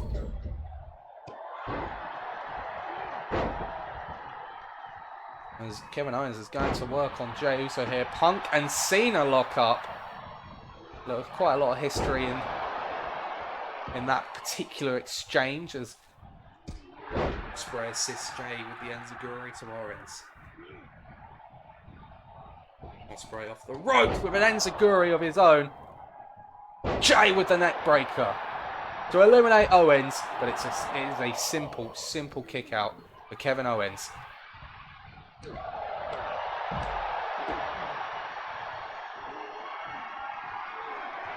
And now AJ Styles is about to join us. The last entrant to the chamber. The King of the Ring has joined us. With a cannonball to Punk in the corner. All 6 men now in the ring. We are awaiting our first elimination at this point.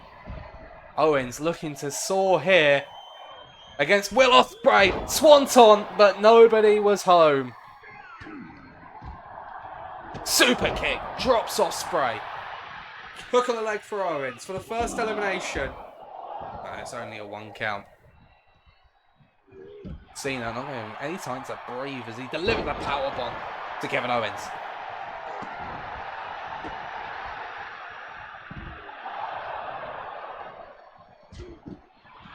And Owens with a crossbody delivered to KO. Sorry, no. Kevin Owens, I don't know what I just said there. Kevin Owens was delivering a crossface to John Cena. All the other participants had left the ring. They're now back. Well, Styles and Uso are back into the ring. Ospreay as Punk is... Oh my god, he's looking to use... Yeah, he's used the pod as a weapon. And CM Punk has taken by far the worst of the offense in this match. He could be out. I think that was a spear to AJ Styles. Uso hooks the leg. What an embarrassment it would be for AJ if he went first. He does! AJ Styles is eliminated with a spear from Jey Uso. Humiliation for Styles. He got the final entry and he's the first man gone.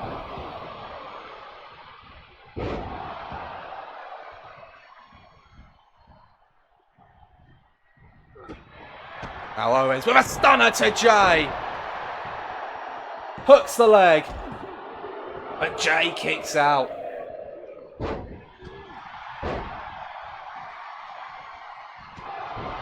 Uppercut delivered to Owens. Punk up to the top rope. Oh, what's going on here? There's a little bit of chaos in the ring at the moment. Owens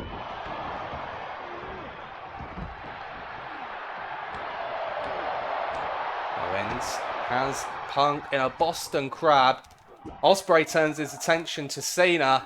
I think he's looking for Stormbreaker as Jay re-enters the ring. Yet Stormbreaker delivered to Cena. Hook of the leg. Cover. But Cena stays alive. And Kevin Owens retreats from the ring. He decides enough is enough. He doesn't want any part of this match. Super kick delivered there to Will Ospreay as Cena. His attention has been captured by Kevin Owens. Punk almost looks to be out on his feet. Just recovered now. Owens going to send Cena back into the ring.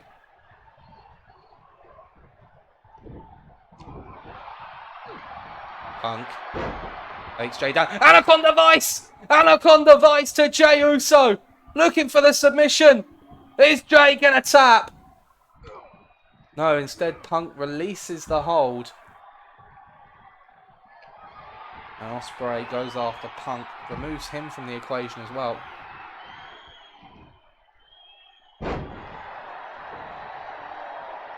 Drops Jey Uso. Kevin Owens wants nothing to do with this match. And to be fair, it's not the worst strategy.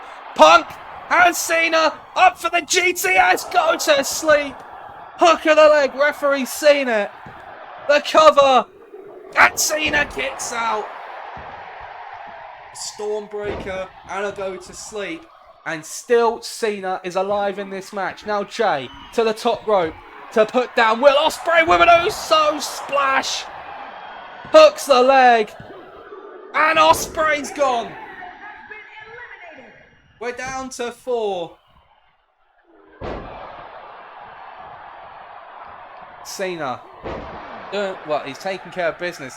No one going after Kevin Owens on the outside. And look, if no one's going to bring you back into the fight, then, I mean, why would you not do what Kevin Owens is doing? And Jey Uso's now noticed that Owens was staying out of it.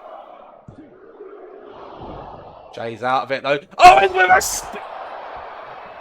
through the pod! Through the glass of the pod. And I think Jey Uso's night is over. I mean, even Owens is hurting from that. Struggling to pull Jay's lifeless body out of the pod. Oh my god. He's back to his feet. He's back to his feet. What is this from Jay?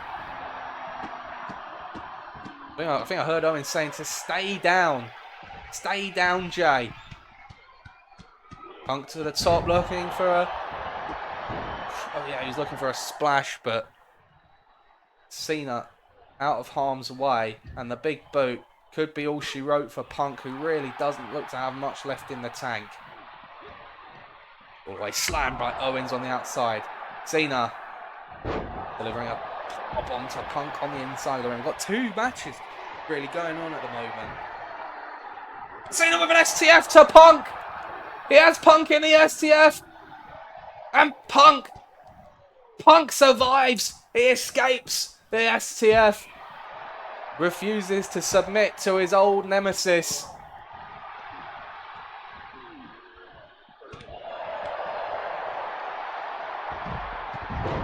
Punk with a clothesline drops Cena. Now Punk lining up Cena one more time. Go to sleep. Hook of the leg. And Punk eliminates Cena. I think Cena just had nothing left after Monday night. And unbelievably, entrants 1 and 2 are in the final 3. Kevin Owens entered 4th.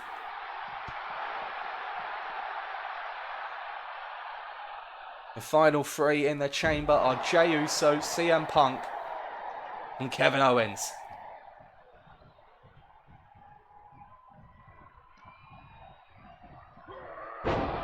German suplex delivered by Owens. who looks to be the fresher of the three men. DDT delivered to Jay.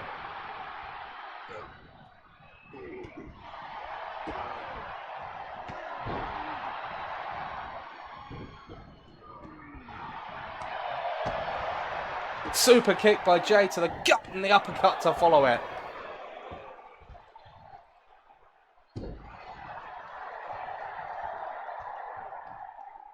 I think Owens, by virtue of not starting the match, now has a target on his back.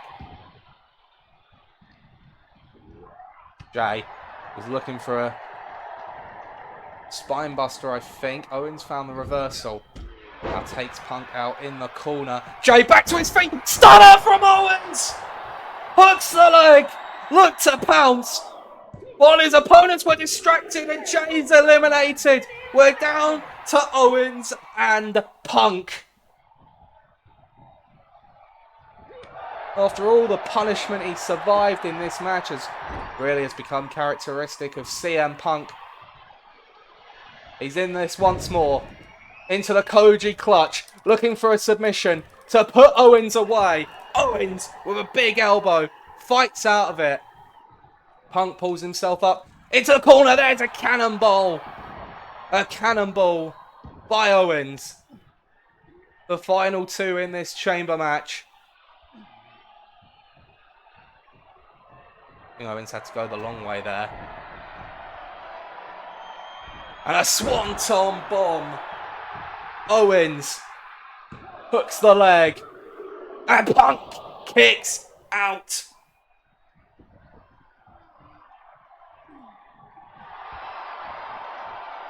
Owens lining Punk up. Punk's groggy. Stunner! Stunner! Stunner!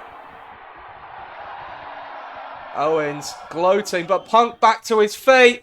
And it's straight into another stunner. Owens knew what was there. He was aware at all times. And Kevin Owens is going to WrestleMania.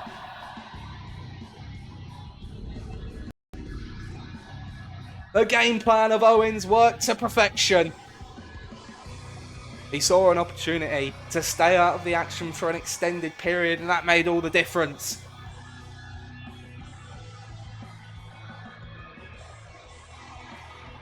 And after a really tepid year, Owens has now found red hot form at just the right time. He will challenge for the WWE Championship at WrestleMania.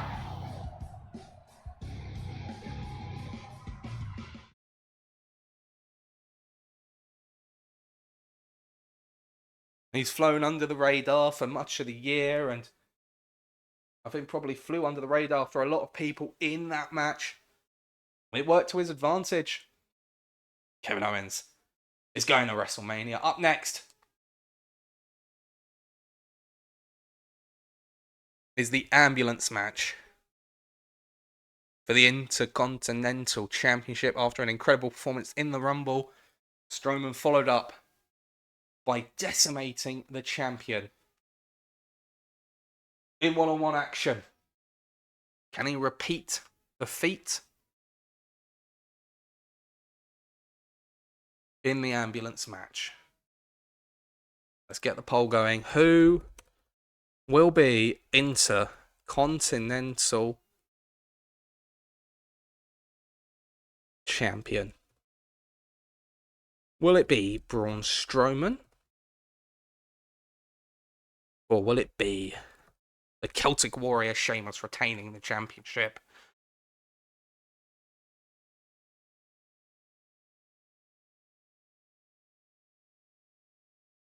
Poll is going.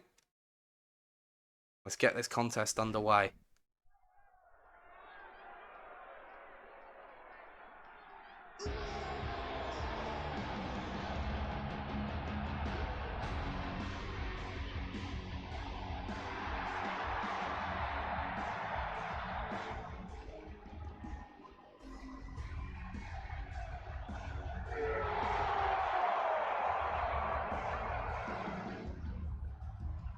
And maybe Braun Strowman, much like Kevin Owens in the previous match, has found form at the right time. One more victory here tonight could see him walk into WrestleMania as the Intercontinental Champion.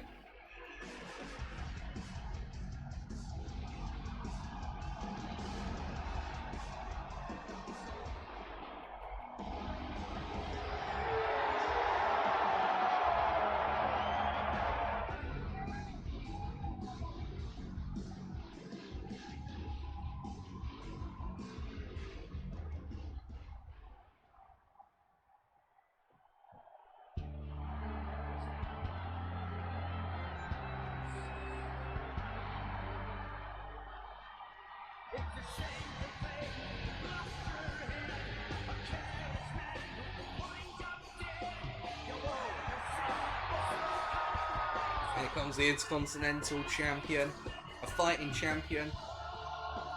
He won the match in a Dublin street fight back at Bash in Berlin. Now he defends the title in an ambulance match.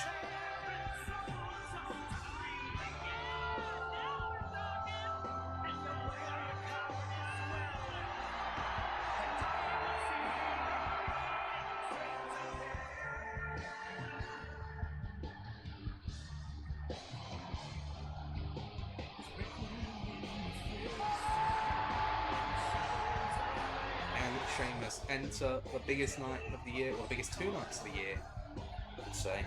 WrestleMania will be a 2-night show. Can he enter the biggest show of the year? The Intercontinental Championship around his waist.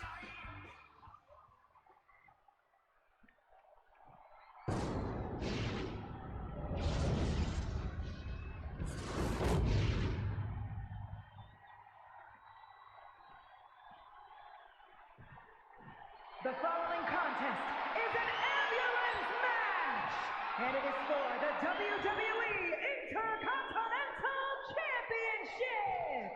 Introducing the challenger from Sherrilsford, North Carolina, weighing in at 385 pounds, Braun Strowman!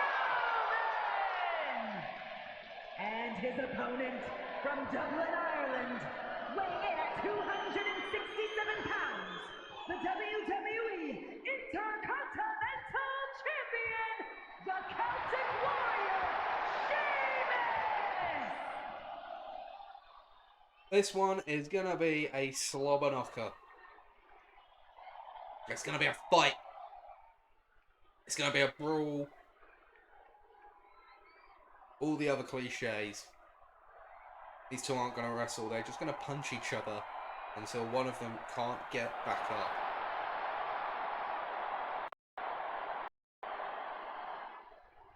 Here comes the ambulance. There are no pinfalls, submissions, disqualifications, or countouts. The only way to win is for a superstar to force their opponent into the ambulance by any means necessary. After closing both doors, the remaining superstar will be declared the winner. Now, let the match begin!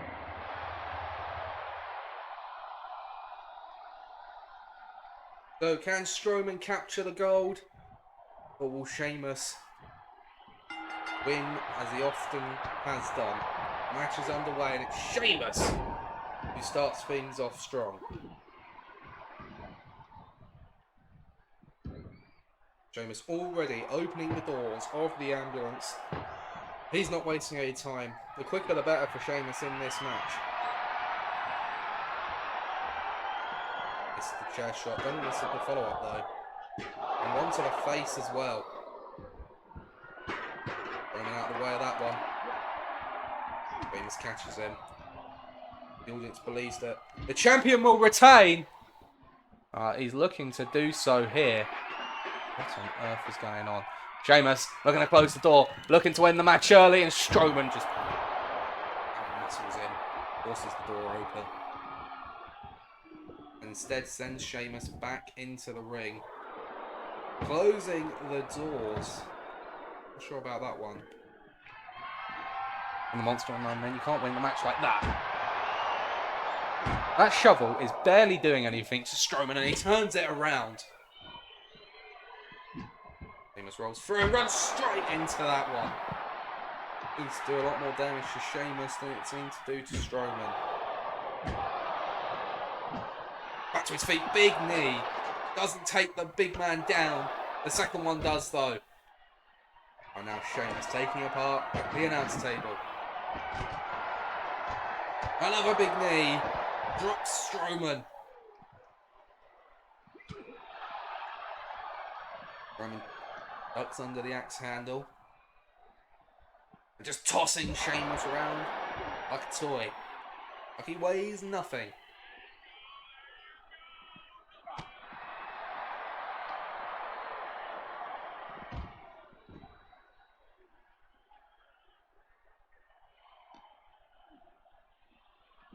Sheamus once again sending Strowman into the barricade. Tosses the shovel off. Good idea. And here comes old Sledgy. Right to the back of the head, my goodness.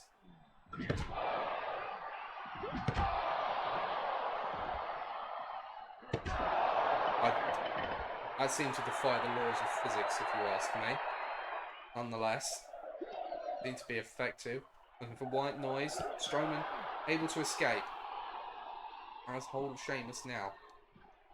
Sends him back into the ring. Sheamus back to his feet. Catches Strowman with a clothesline. And Sheamus to the top rope. Drops the knee. Strowman's back up quick. There seems to be a cut just below the right eye of Braun Strowman as he hoists Sheamus up and drops him down. And the champ looks to be in trouble now. See, this is where Strowman's mistake earlier comes into effect. The doors are closed, so he has to go back and open them.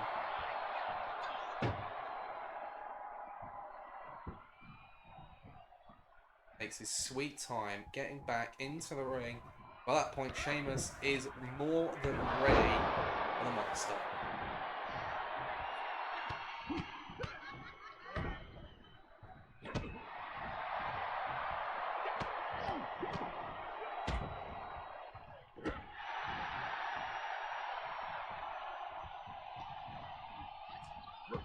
Sheamus, I think, was looking back to the announce table. Strowman sensed danger and fights his way out of it. Hoists Sheamus up onto his shoulders. Sheamus escapes. A couple of axe handles. And big power slam from Sheamus, my goodness!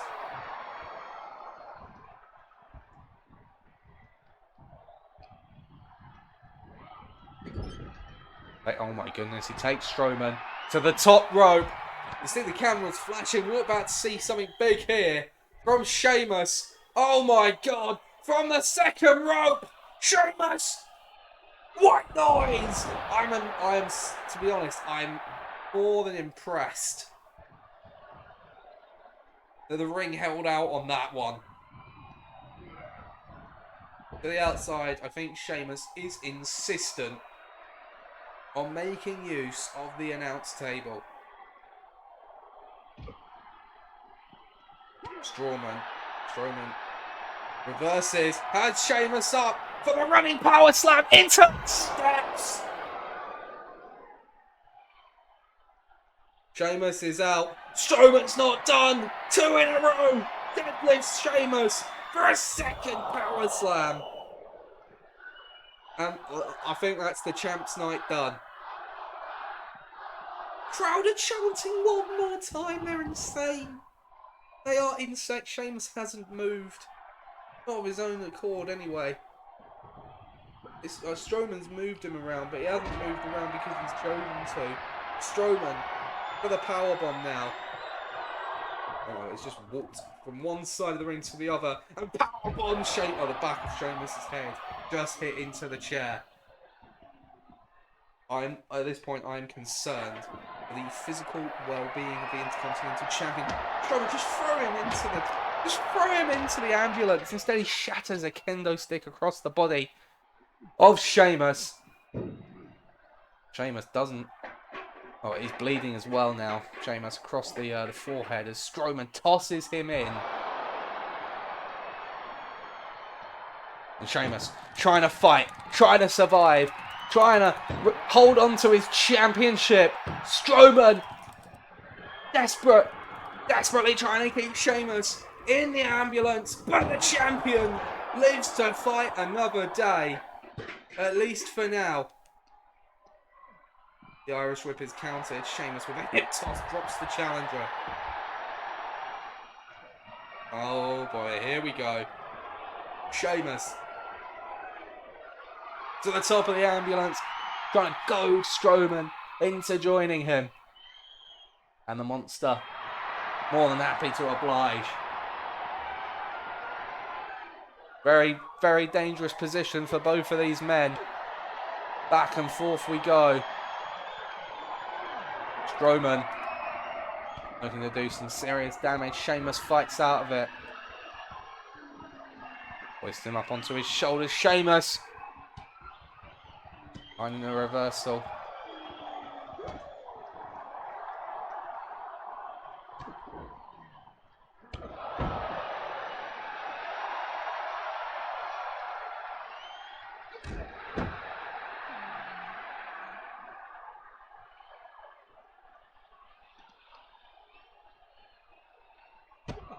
I don't really know what the plan is here for Sheamus. He's just trying to do as much damage as possible. Do the challenger. He needs to be careful it doesn't backfire. Number of strikes being thrown here. Strowman out like a light. But we're still on top of the ambulance. Irish Whip reversed. And Sheamus, lucky he didn't take a tumble there. But it is now Strowman in the ascendancy, trying to put an end to the champion. But it wasn't so lucky. The second time, the splash! Strowman misses. Sheamus, brogue kick, barely stunned Strowman. It didn't take him off his feet, but it might be enough. You know, it might be enough. Strowman trying to keep the door open. One's closed. Sheamus, can he force the door closed? He does! I don't know how he's done it, but Sheamus has retained the Intercontinental Championship.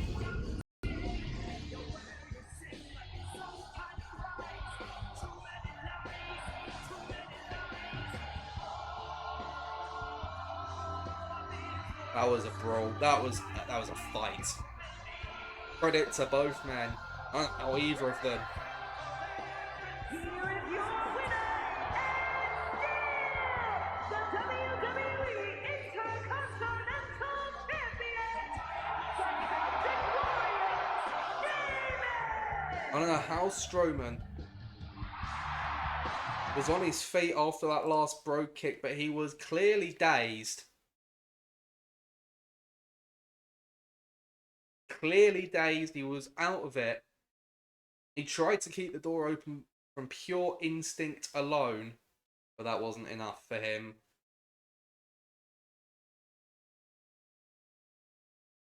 And Sheamus walks out still the champion.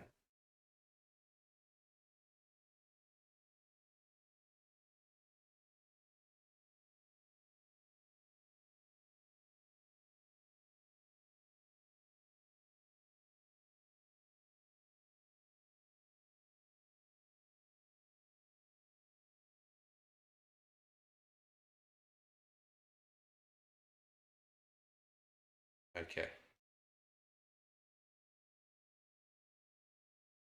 Up next, ladies and gentlemen, the WWE Championship is up for grabs. And just to add a wrinkle to the proceedings, the former champion is the special guest referee. But let's get the poll going. Who will be WWE champion? Will it be The Rock? Or will it be Sami Zayn?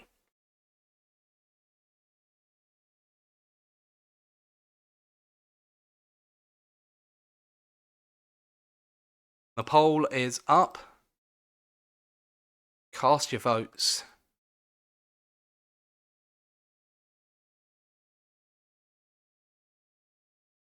Because here we go.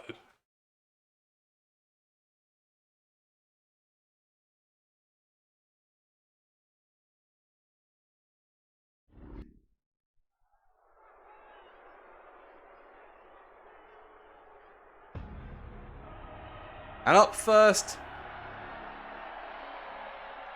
here is the special guest referee for this match.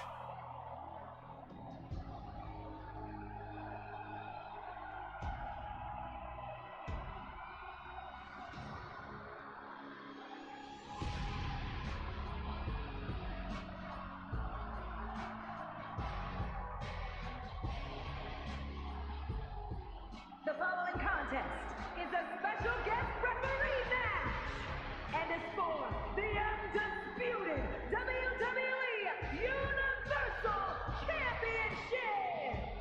Please welcome the special guest referee for this match,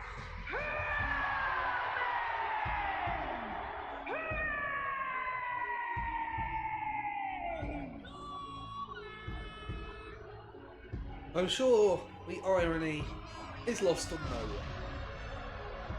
one. 1 month ago at the Royal Rumble, Roman Reigns defended the WWE Championship against Sami Zayn. The Rock was the special guest referee, and he cost Reigns the championship. Tonight, the roles are changed. Will the scenario be the same? From what Paul Heyman said, few nights ago on SmackDown, that it was not a prediction, but a spoiler.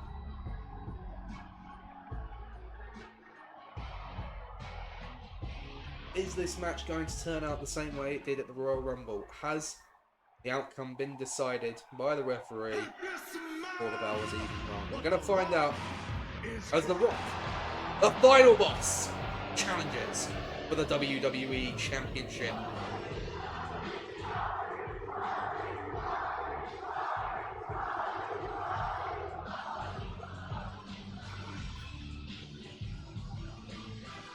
The ego on this man is unfathomable.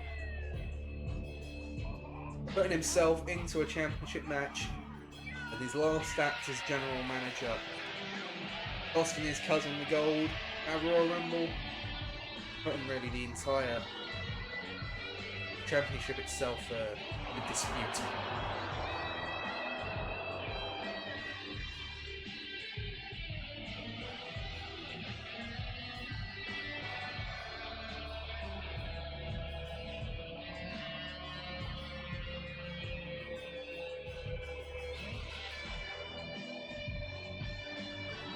And it's all to fuel his ego. Let's be honest. The Rock just wants one more run as the WWE champion. He wants to roll back the years.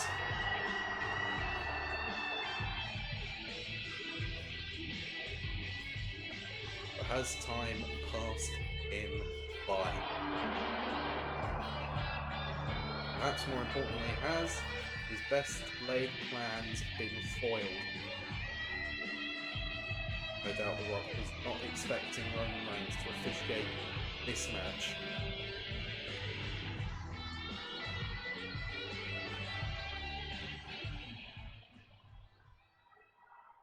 But in all of this, the champion, Sami Zayn, has almost felt like the third wheel. He was the beneficiary of The Rock's shocking betrayal. Even he himself is questioning his position as champion. He wants to prove himself tonight.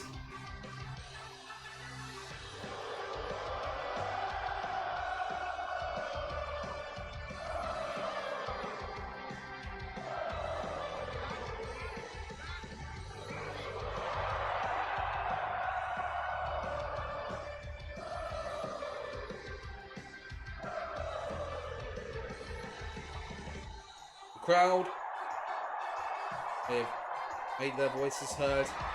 Sami Zayn is their champion, and they expect him to remain so at the end of this contest. But as we saw at the Rumble, when a special guest referee is involved, the outcome is not necessarily in the hands of competitors.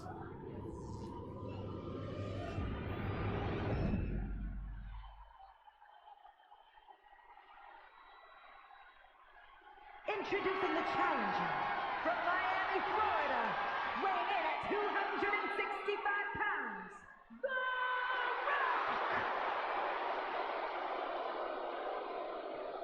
And his opponent from Montreal, Quebec, Canada, weighing in at 212 pounds, he is the undisputed WWE Universal Champion, Sami Zayn! Sami Zayn really caught in the crossfire in certain respects. But he is the man that holds the gold. He is the man atop the mountain on Friday Night SmackDown and indeed in WWE. Roman carrying out his duties as the official. That is the prize. On the line, not Roman Reigns. Championship. Great camera work, guys. There we go. It's The Rock versus Sami Zayn for the WWE Championship. Here we go. Roman Reigns calls for the bell and this match is underway. And it's The Rock who opens the match with a leg sweep. It's a count of 1. Roman does make the count for The Rock. Interesting.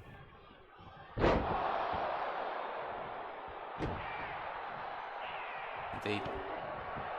Rock in control of the opening offense of this match.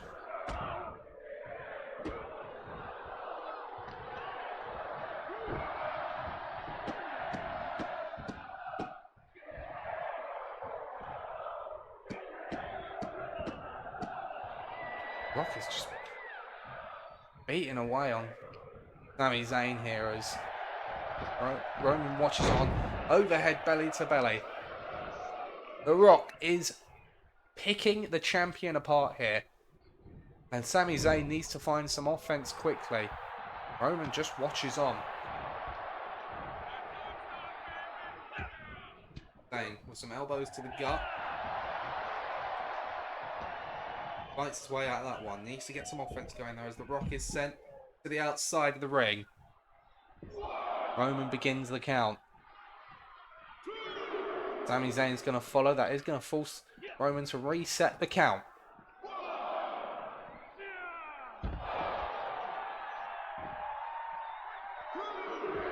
Rock turns that one around. Roman telling both competitors to get back in the ring. This is the first time we've seen Roman Reigns since losing the championship at the Royal Rumble. No one's seen or heard from the man since that shocking night. Rock, I think, was looking for the spine buster. Zayn, the reversal. Rock! Rock bottom! Rock bottom! From The Rock! Cover! Roman slow to get into position. And only counts 1. Rock needs to not let it get to him. He lays his hands on Roman Reigns. That's a disqualification. Bye-bye championship.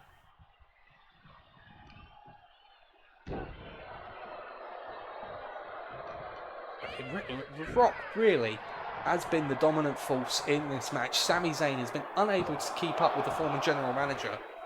Rock remains in incredible in-ring condition, we must confess. Rock's in, looking for the sharpshooter to make Sami tap out.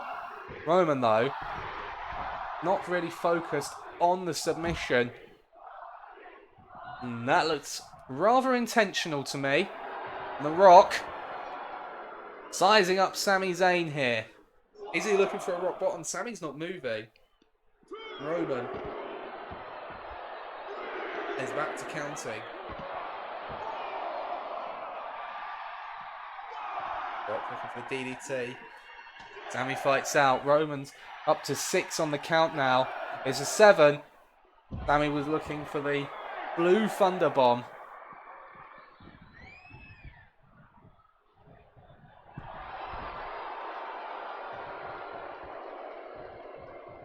And The Rock seemed to knock into Roman Reigns when he got back into the ring. And Roman's having a word with his cousin. As Sami back into the ring, looking to capitalise on this distraction. Roman looks to get out of the way. There's the Irish whip. Rock with the back elbow. Drops Zayn. He drags Sami back into the middle of the ring. Roman really just does not seem interested in officiating this match now. He seemed to be at the start, but his attention has drifted, I think. Zayn looks to turn things around thanks to the distraction offered by the referee. Into the cover, Roman only counts of what the pinfalls have been fair. They're not perfect, but they've been fair from Roman. I fully expect him to just sort of count the 1, 2, 3 very quickly there. Sami, though, is fighting back in this match now as he hooks the leg looking for a fisherman suplex. Down goes the challenger.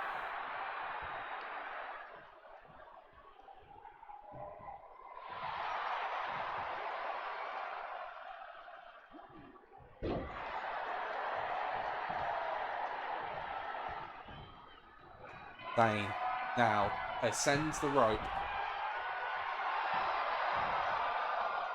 Waiting for Rock to make it back to his feet. Hurricane Rana! Down goes the challenger.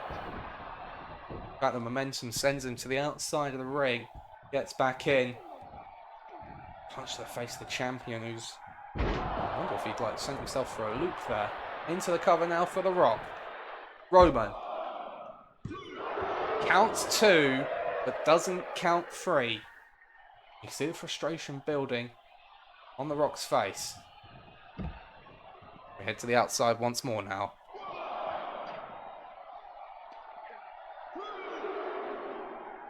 Wrench to the arm by Rock. Sami turns it around.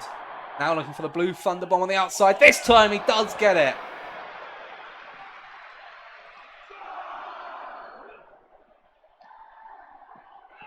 And Rock sent into the steps.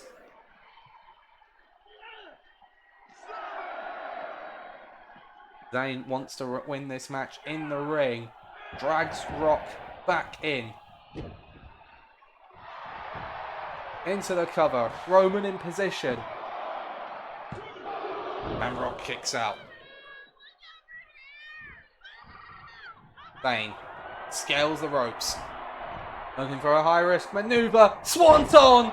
Rock saw it coming. Zayn, though, fights him off. Rock turns it around, looking for rock bottom. Zayn with the counter. Irish whip. All over kick! Cover!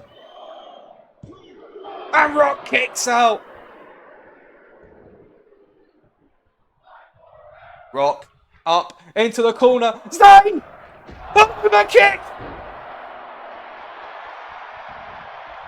Cover! And Roman counts the 3 a little quickly, I think. And Sami Zayn retains the championship.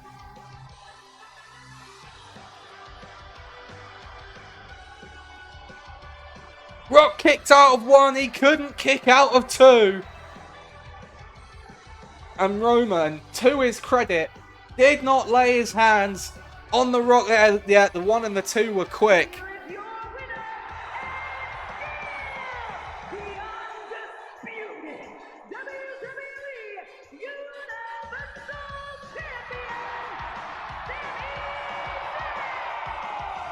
And that means, ladies and gentlemen, Sami Zayn will go on to WrestleMania to defend the WWE Championship against the winner of the Elimination Chamber match that we saw earlier tonight, his best friend, Kevin Owens. The stars have aligned for those two men. Well, how about that? Now bear with us just for a moment, ladies and gentlemen, as we get prepared for tonight's main event. The Elimination Chamber for the WWE Women's Championship.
Okay, ladies and gentlemen. It is time for tonight's main event, the third and final Elimination Chamber match of the night, and the WWE Women's Championship is on the line. And up first, here comes the champion, and the winner of the gauntlet match, which means she enters at number 6, the final entry into this chamber match. The following contest is the Elimination Chamber match! The rules of the match are as follows. 4 participants will be locked away in their respective pods. 2 superstars will start the match in the ring. The participants will be released into the match in random order. Eliminations can take place at any time during the match. The last superstar remaining in the chamber will be declared our Elimination Chamber winner! And it is for the WWE Women's Championship! Introducing the champion from the Queen City, the WWE Women's Champion, Flair won the gauntlet. She gets to enter last, which is a huge advantage for the champion. Will it be enough to see her through to WrestleMania? Well, that's the first pod spot taken. And Asuka will be getting a pod as well.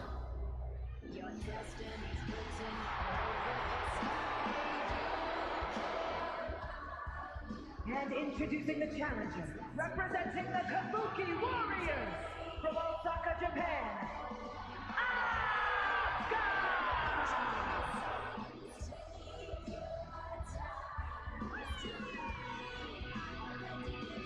While the descent amongst Damage Control reached new heights in the gauntlet, as Asuka and Io Sky were forced to start the match, Asuka would eventually make Io tap out before swiftly being eliminated by Bayley thereafter.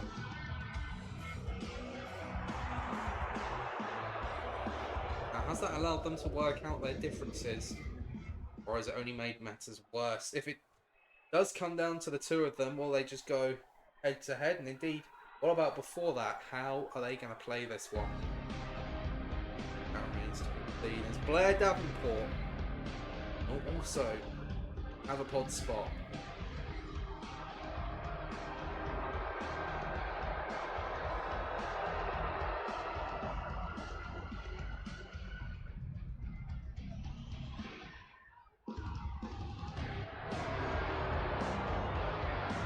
And introducing the challenger from Wellington, New Zealand, Blair Davenport! Davenport. This is entering only her second championship match. Result of a losing effort against Bianca Belair back at SummerSlam, of course. Could it be different this time? Could tonight be the night for Davenport to finally become WWE Women's Champion?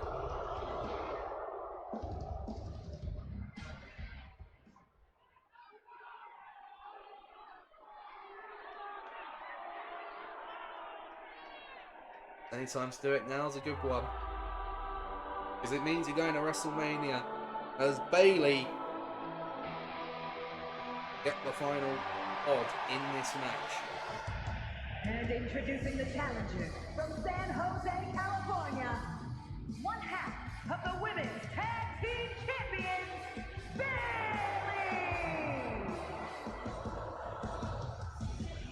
Bayley did qualify for the Chamber. Her tag team partner Roxanne Perez did not. She lost her qualifier to Blair Davenport.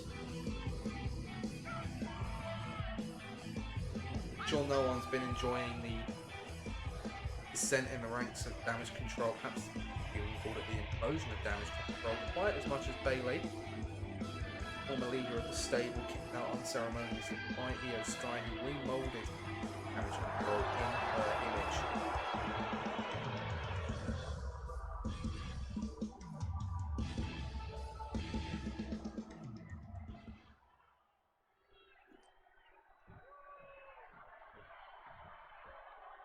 Bayley take up residence in the pod.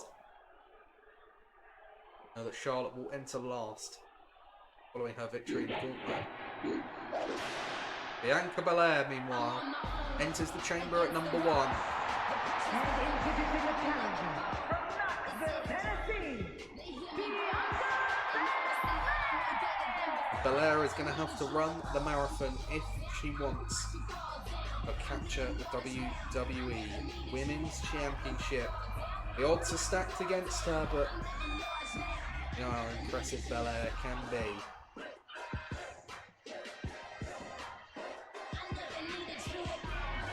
Made it to the end of the gauntlet before just about falling to Flair. We will be hoping that history does not repeat itself in the chamber. But Bianca Belair, number 1 in the chamber, is that number 2, Io Sky.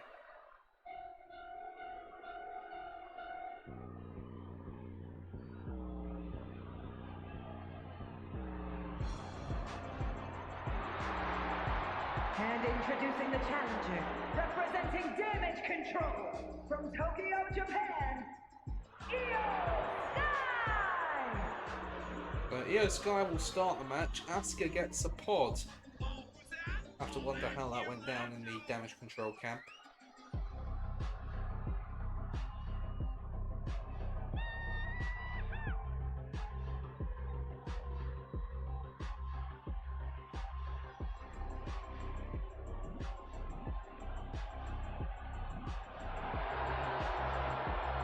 Well, Io Sky's not pleased about it regardless. She definitely didn't start this match, let's put it that way.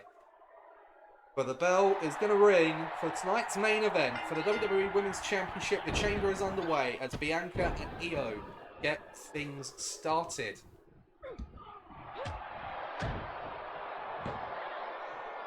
Io Sky using her speed, agility and athleticism. Take control opening of this match. Bella can turn things around in an instant, just like that.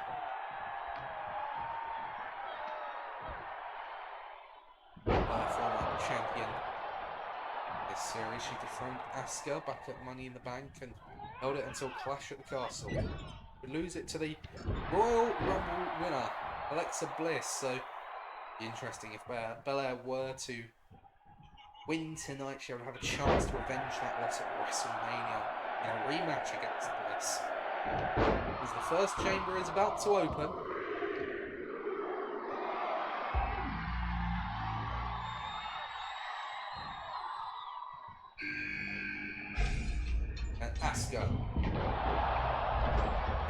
chamber. Now, if Damage Control have stayed on the same page, this is bad news for Bianca Belair, as it will undoubtedly be a 2-on-1 scenario. So one of either Bayley or Blair enters the match. No, instead, Io going after Asuka. It really is every woman for herself. That's exactly what Bianca was hoping for, and clearly the issues in Damage Control remain unresolved. Irish whip. Bianca still probably the target for the other two women. Luckily, another pod is about to open.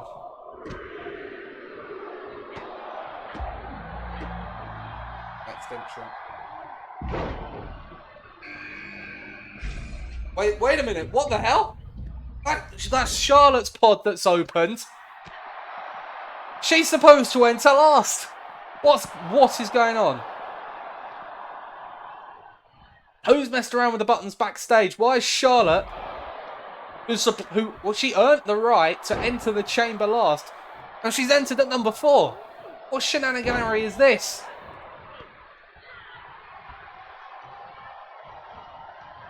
Well, Charlotte, I don't know if she's just not questioning it or she's aware that she can't afford to be distracted and has to get on with it. She's just getting on with business, but Charlotte's been screwed over here. She's meant to enter the chamber last.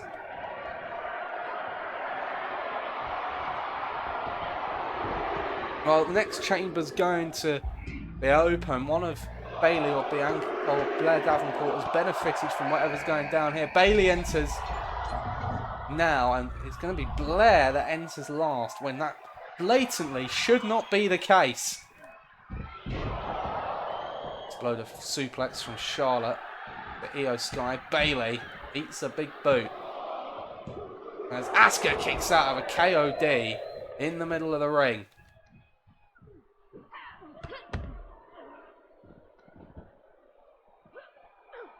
No, Asuka doesn't have to deal with Bianca now. Instead, she has to deal with a very fresh Charlotte Flair.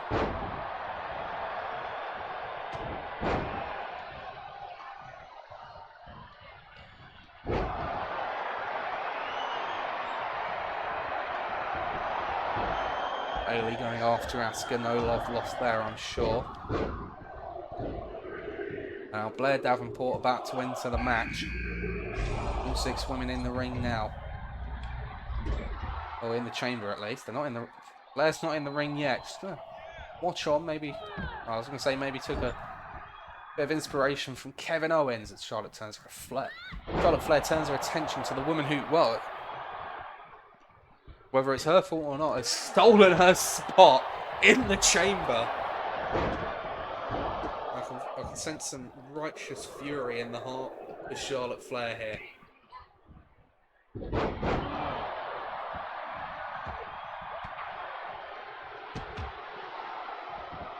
With a double knees delivered to Davenport. Boston Crab looking to a submission, looking to eliminate Blair early. She doesn't want to follow in AJ Styles' footsteps, entering last but then being the first eliminated. All 4 women are in the match now. Just waiting to see who will be eliminated first. Blair lining up. Bianca.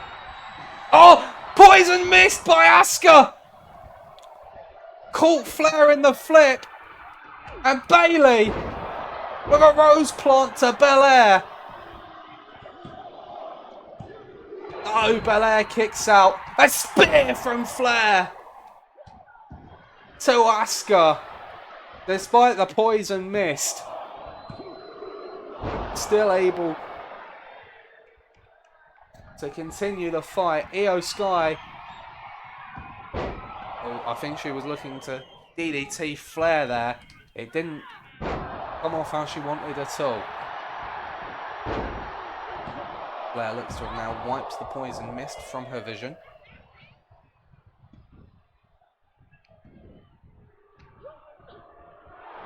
Asuka pulls herself into the corner. Flair, hang on! There's a submission on the outside, but there's a natural selection. Koji clutch from Io to Blair. Natural selection from Charlotte. Referee took a moment to notice it. And Bianca kicks out as a result. The distracted referee having too much to focus on at once. And I think that saved Belair in this match. Cover now by Asuka.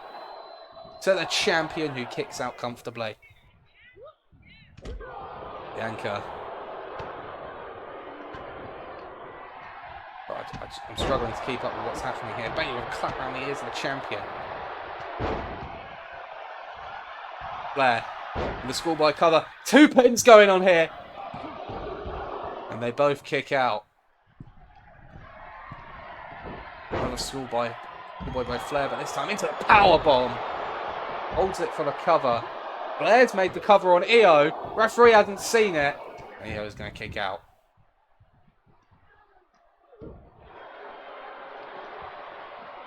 As Asuka's sent back into the ring.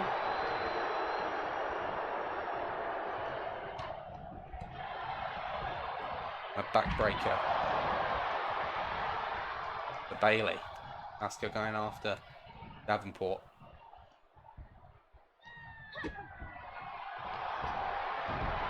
Bayley looking for Bayley to belly, I think. Flair saw it coming. These two women know each other very well. All the way back to their days in NXT. Bianca with a feat of strength. Hesitation. Suplex. Bayley looking for a guillotine. Meanwhile, there's a pinfall on the outside. Io kicks out. Bayley with a guillotine applied to Asuka, who rolls through. And, oh my goodness. Flair climbing the chamber. Bad news for someone.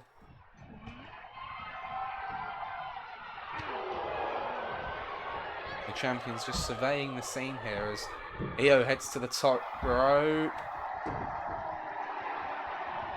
Belair for a standing moonsault. Asuka kicks out. Bayley to... Oh my god! Charlotte! What the hell? Charlotte flew, crashed and burned. Bayley! Oh, takes out everyone! The referee's down! The members of Damage Control go after one another. Charlotte with a chop to the chest of Asuka. Natural selection, but there's no referee. Cover on Bayley. Referee now in position. Rather fortuitous for Asuka that there was no referee to count the pin. I think she would have been done for. Bianca takes the fight to the champion. Bayley takes down Bianca. Io has Blair up on the top rope, looking for the avalanche. Spanish fly. Could spell disaster for Blair. Connects.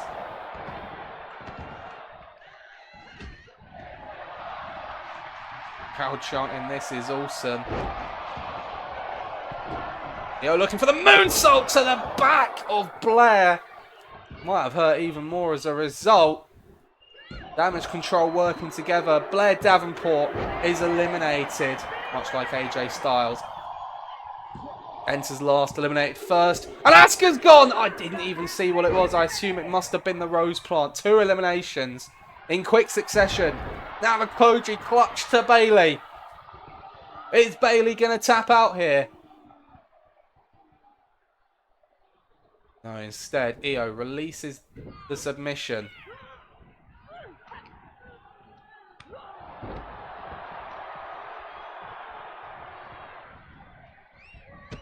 Big boot takes down Bianca.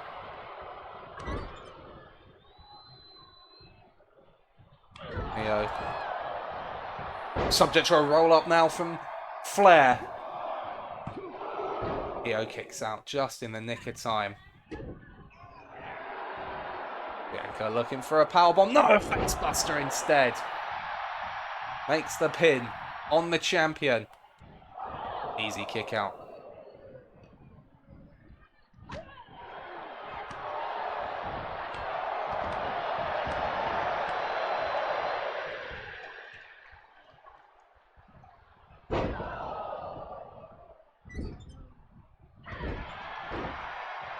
Bianca turns her attention to Flair, who takes her down with a spear. And looking for the figure eight. Looking for the submission. To put Belair down. Looking to make... And Belair taps! My goodness, I was not expecting that. The submission eliminates Bianca. We're down to 3. Flair, Bayley, and Io. Referee, I don't know what the referee's playing at there. But it's allowed Sky to kick out. Bayley heading up top. That was a horrible landing for Bayley. Who turns her attention to Flair. Essentially operating under triple threat rules at this point.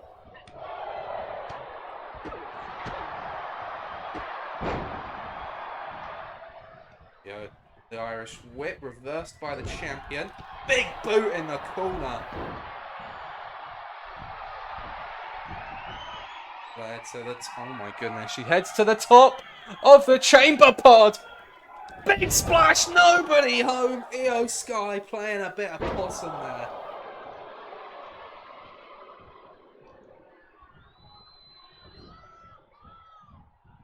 Doesn't decide to go to capitalise instead. Oh, she's looking for that avalanche Spanish fly to Bayley. We're watching on. There it is, the Spanish fly. Io back to her feet. Charlotte looking to pounce. Natural selection to Io Sky. Hooks the leg. 2, 3. And of course, we are down to Flair and Bayley. Bayley with a Bayley to belly. To become a double champion, looking for the Rose Plant. Flair says no thanks, but isn't able to follow it up. Shinbreaker, corkscrew combination.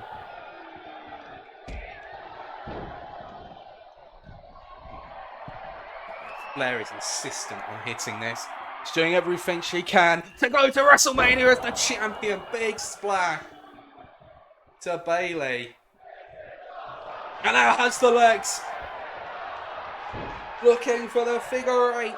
Can she get it? Bridges, it's locked in. Is it enough to retain the championship? It doesn't matter that she didn't get the right chamber spot. Flair retains the championship.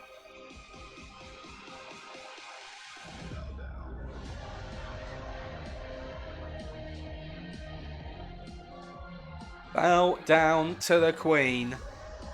Flair retains and walks into WrestleMania as WWE Women's Champion, where she will be defending against the winner of the Royal Rumble,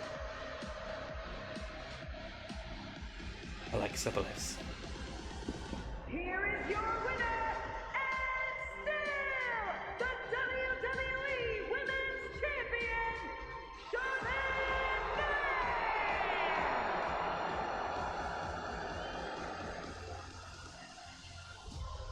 Well, she had to do it the hard way, or at least more difficult than she expected. But Flair wins.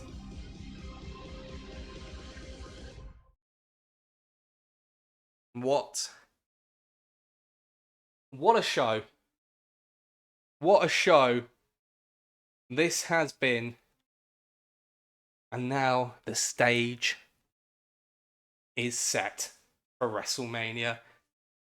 We've got some huge matches lined up for you at the showcase of the Immortals.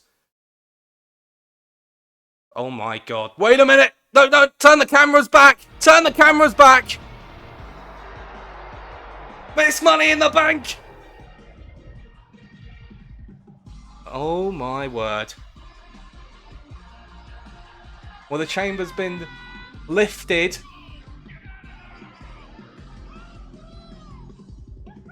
Was it? Oh my god! Was it Stratton that fudged the order? No way! This is happening right now. Oh my god! After such an impressive performance as well from the champion Flair, I think this is happening. I think this is happening.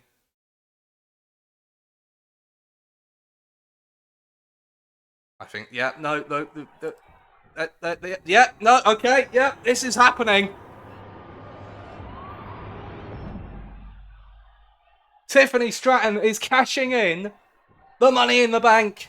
The following contest is scheduled for one fall, and it is for the WWE Women's Championship. Introducing the challenger from Prior Lake, Minnesota, Tiffany Stratton.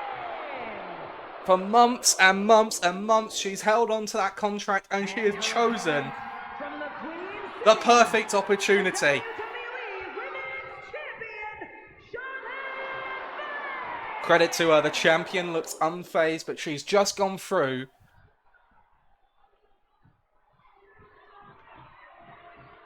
an Elimination Chamber match. She will not be 100% here. We thought tonight was done. It's not. We've got one more championship match coming your way. For the second time tonight, Flair defends the WWE Women's Championship. Tiffany Stratton cashing in Money in the Bank on Flair. Here we go. Referee calls for the bell, and Flair takes out the leg straight away. Is perhaps Flair in better condition than Stratton was hoping? Or is it just a desperate bit of offense?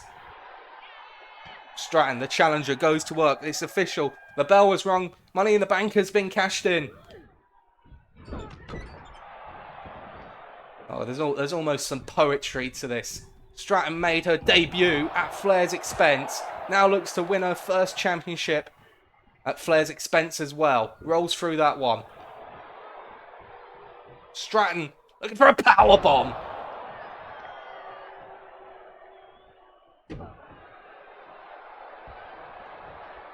What's the saying? It's not fair to Flair. This doesn't feel fair. That's just how the Money in the Bank goes. Flair desperately trying to fight back, but she threw everything she had in that match. Sword from the top of the chamber 3 different times. And Stratton is just picking apart a weakened champion here. Flair really struggling to get any offense in. Stratton posturing. Thinks it's only a matter of time before she's capturing the championship as down goes Flair.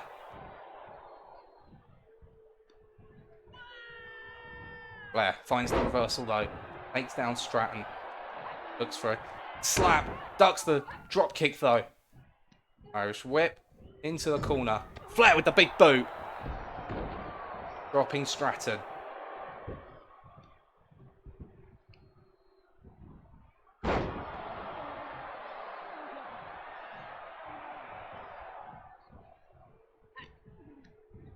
Irish whip from Flair is reversed by Tiffany. Big power slam.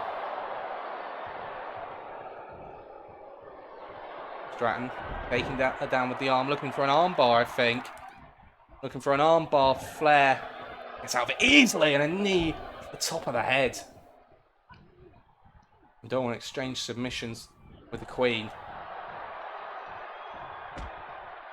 Stratton has the champion in a bad way. Stun gun across the second rope. Flair is fading. Stratton to the top rope. Big splash! I don't think she got all of it.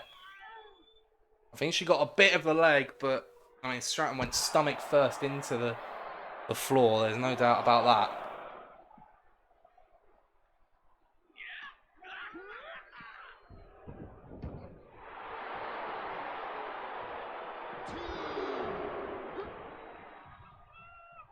Flair does look to be fading. Stratton from a standing moonsault.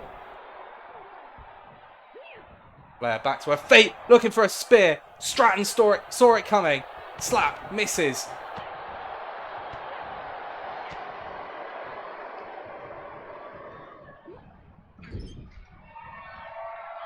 Stratton pulled up short there, but maybe, just throwing the champ off. There's the corkscrew moonsault out of the corner. It's beaten Flair before, but she kicks out this time.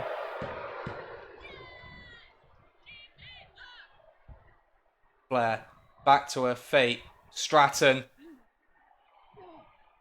undeterred, rolls through. And looking for the world's prettiest moonsault. Flair counters. The Irish whip ducks underneath.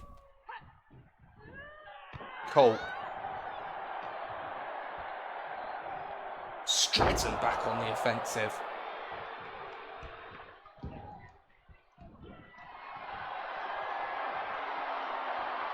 Now Stratton looking for the submission once more on Flair.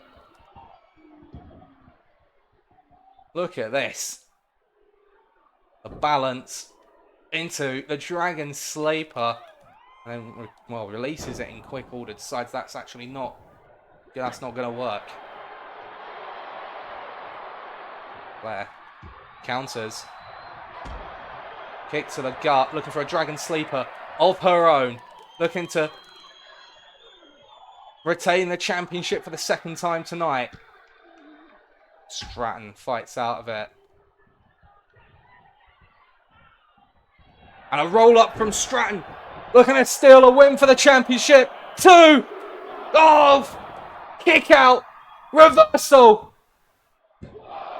And kick out.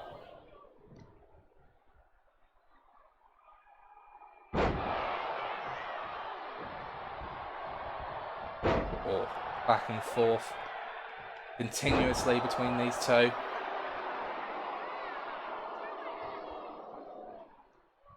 Flair's fought her way back into contention after the flurry of offense to open this contest. Discus clothesline from Stratton.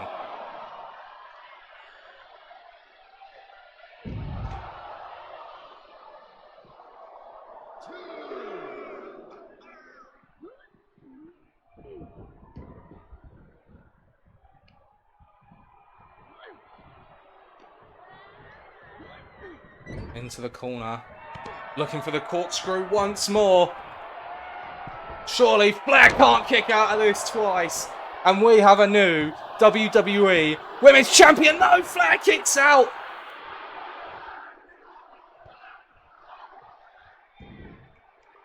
She kicks out again. But does she have anything left? And is Miss Money in the Bank about to become the WWE Women's Champion? Rolls through, looking for the moonsault. This time it connects. Hooks the leg. 1, 2, 3. Stratton is the Women's Champion.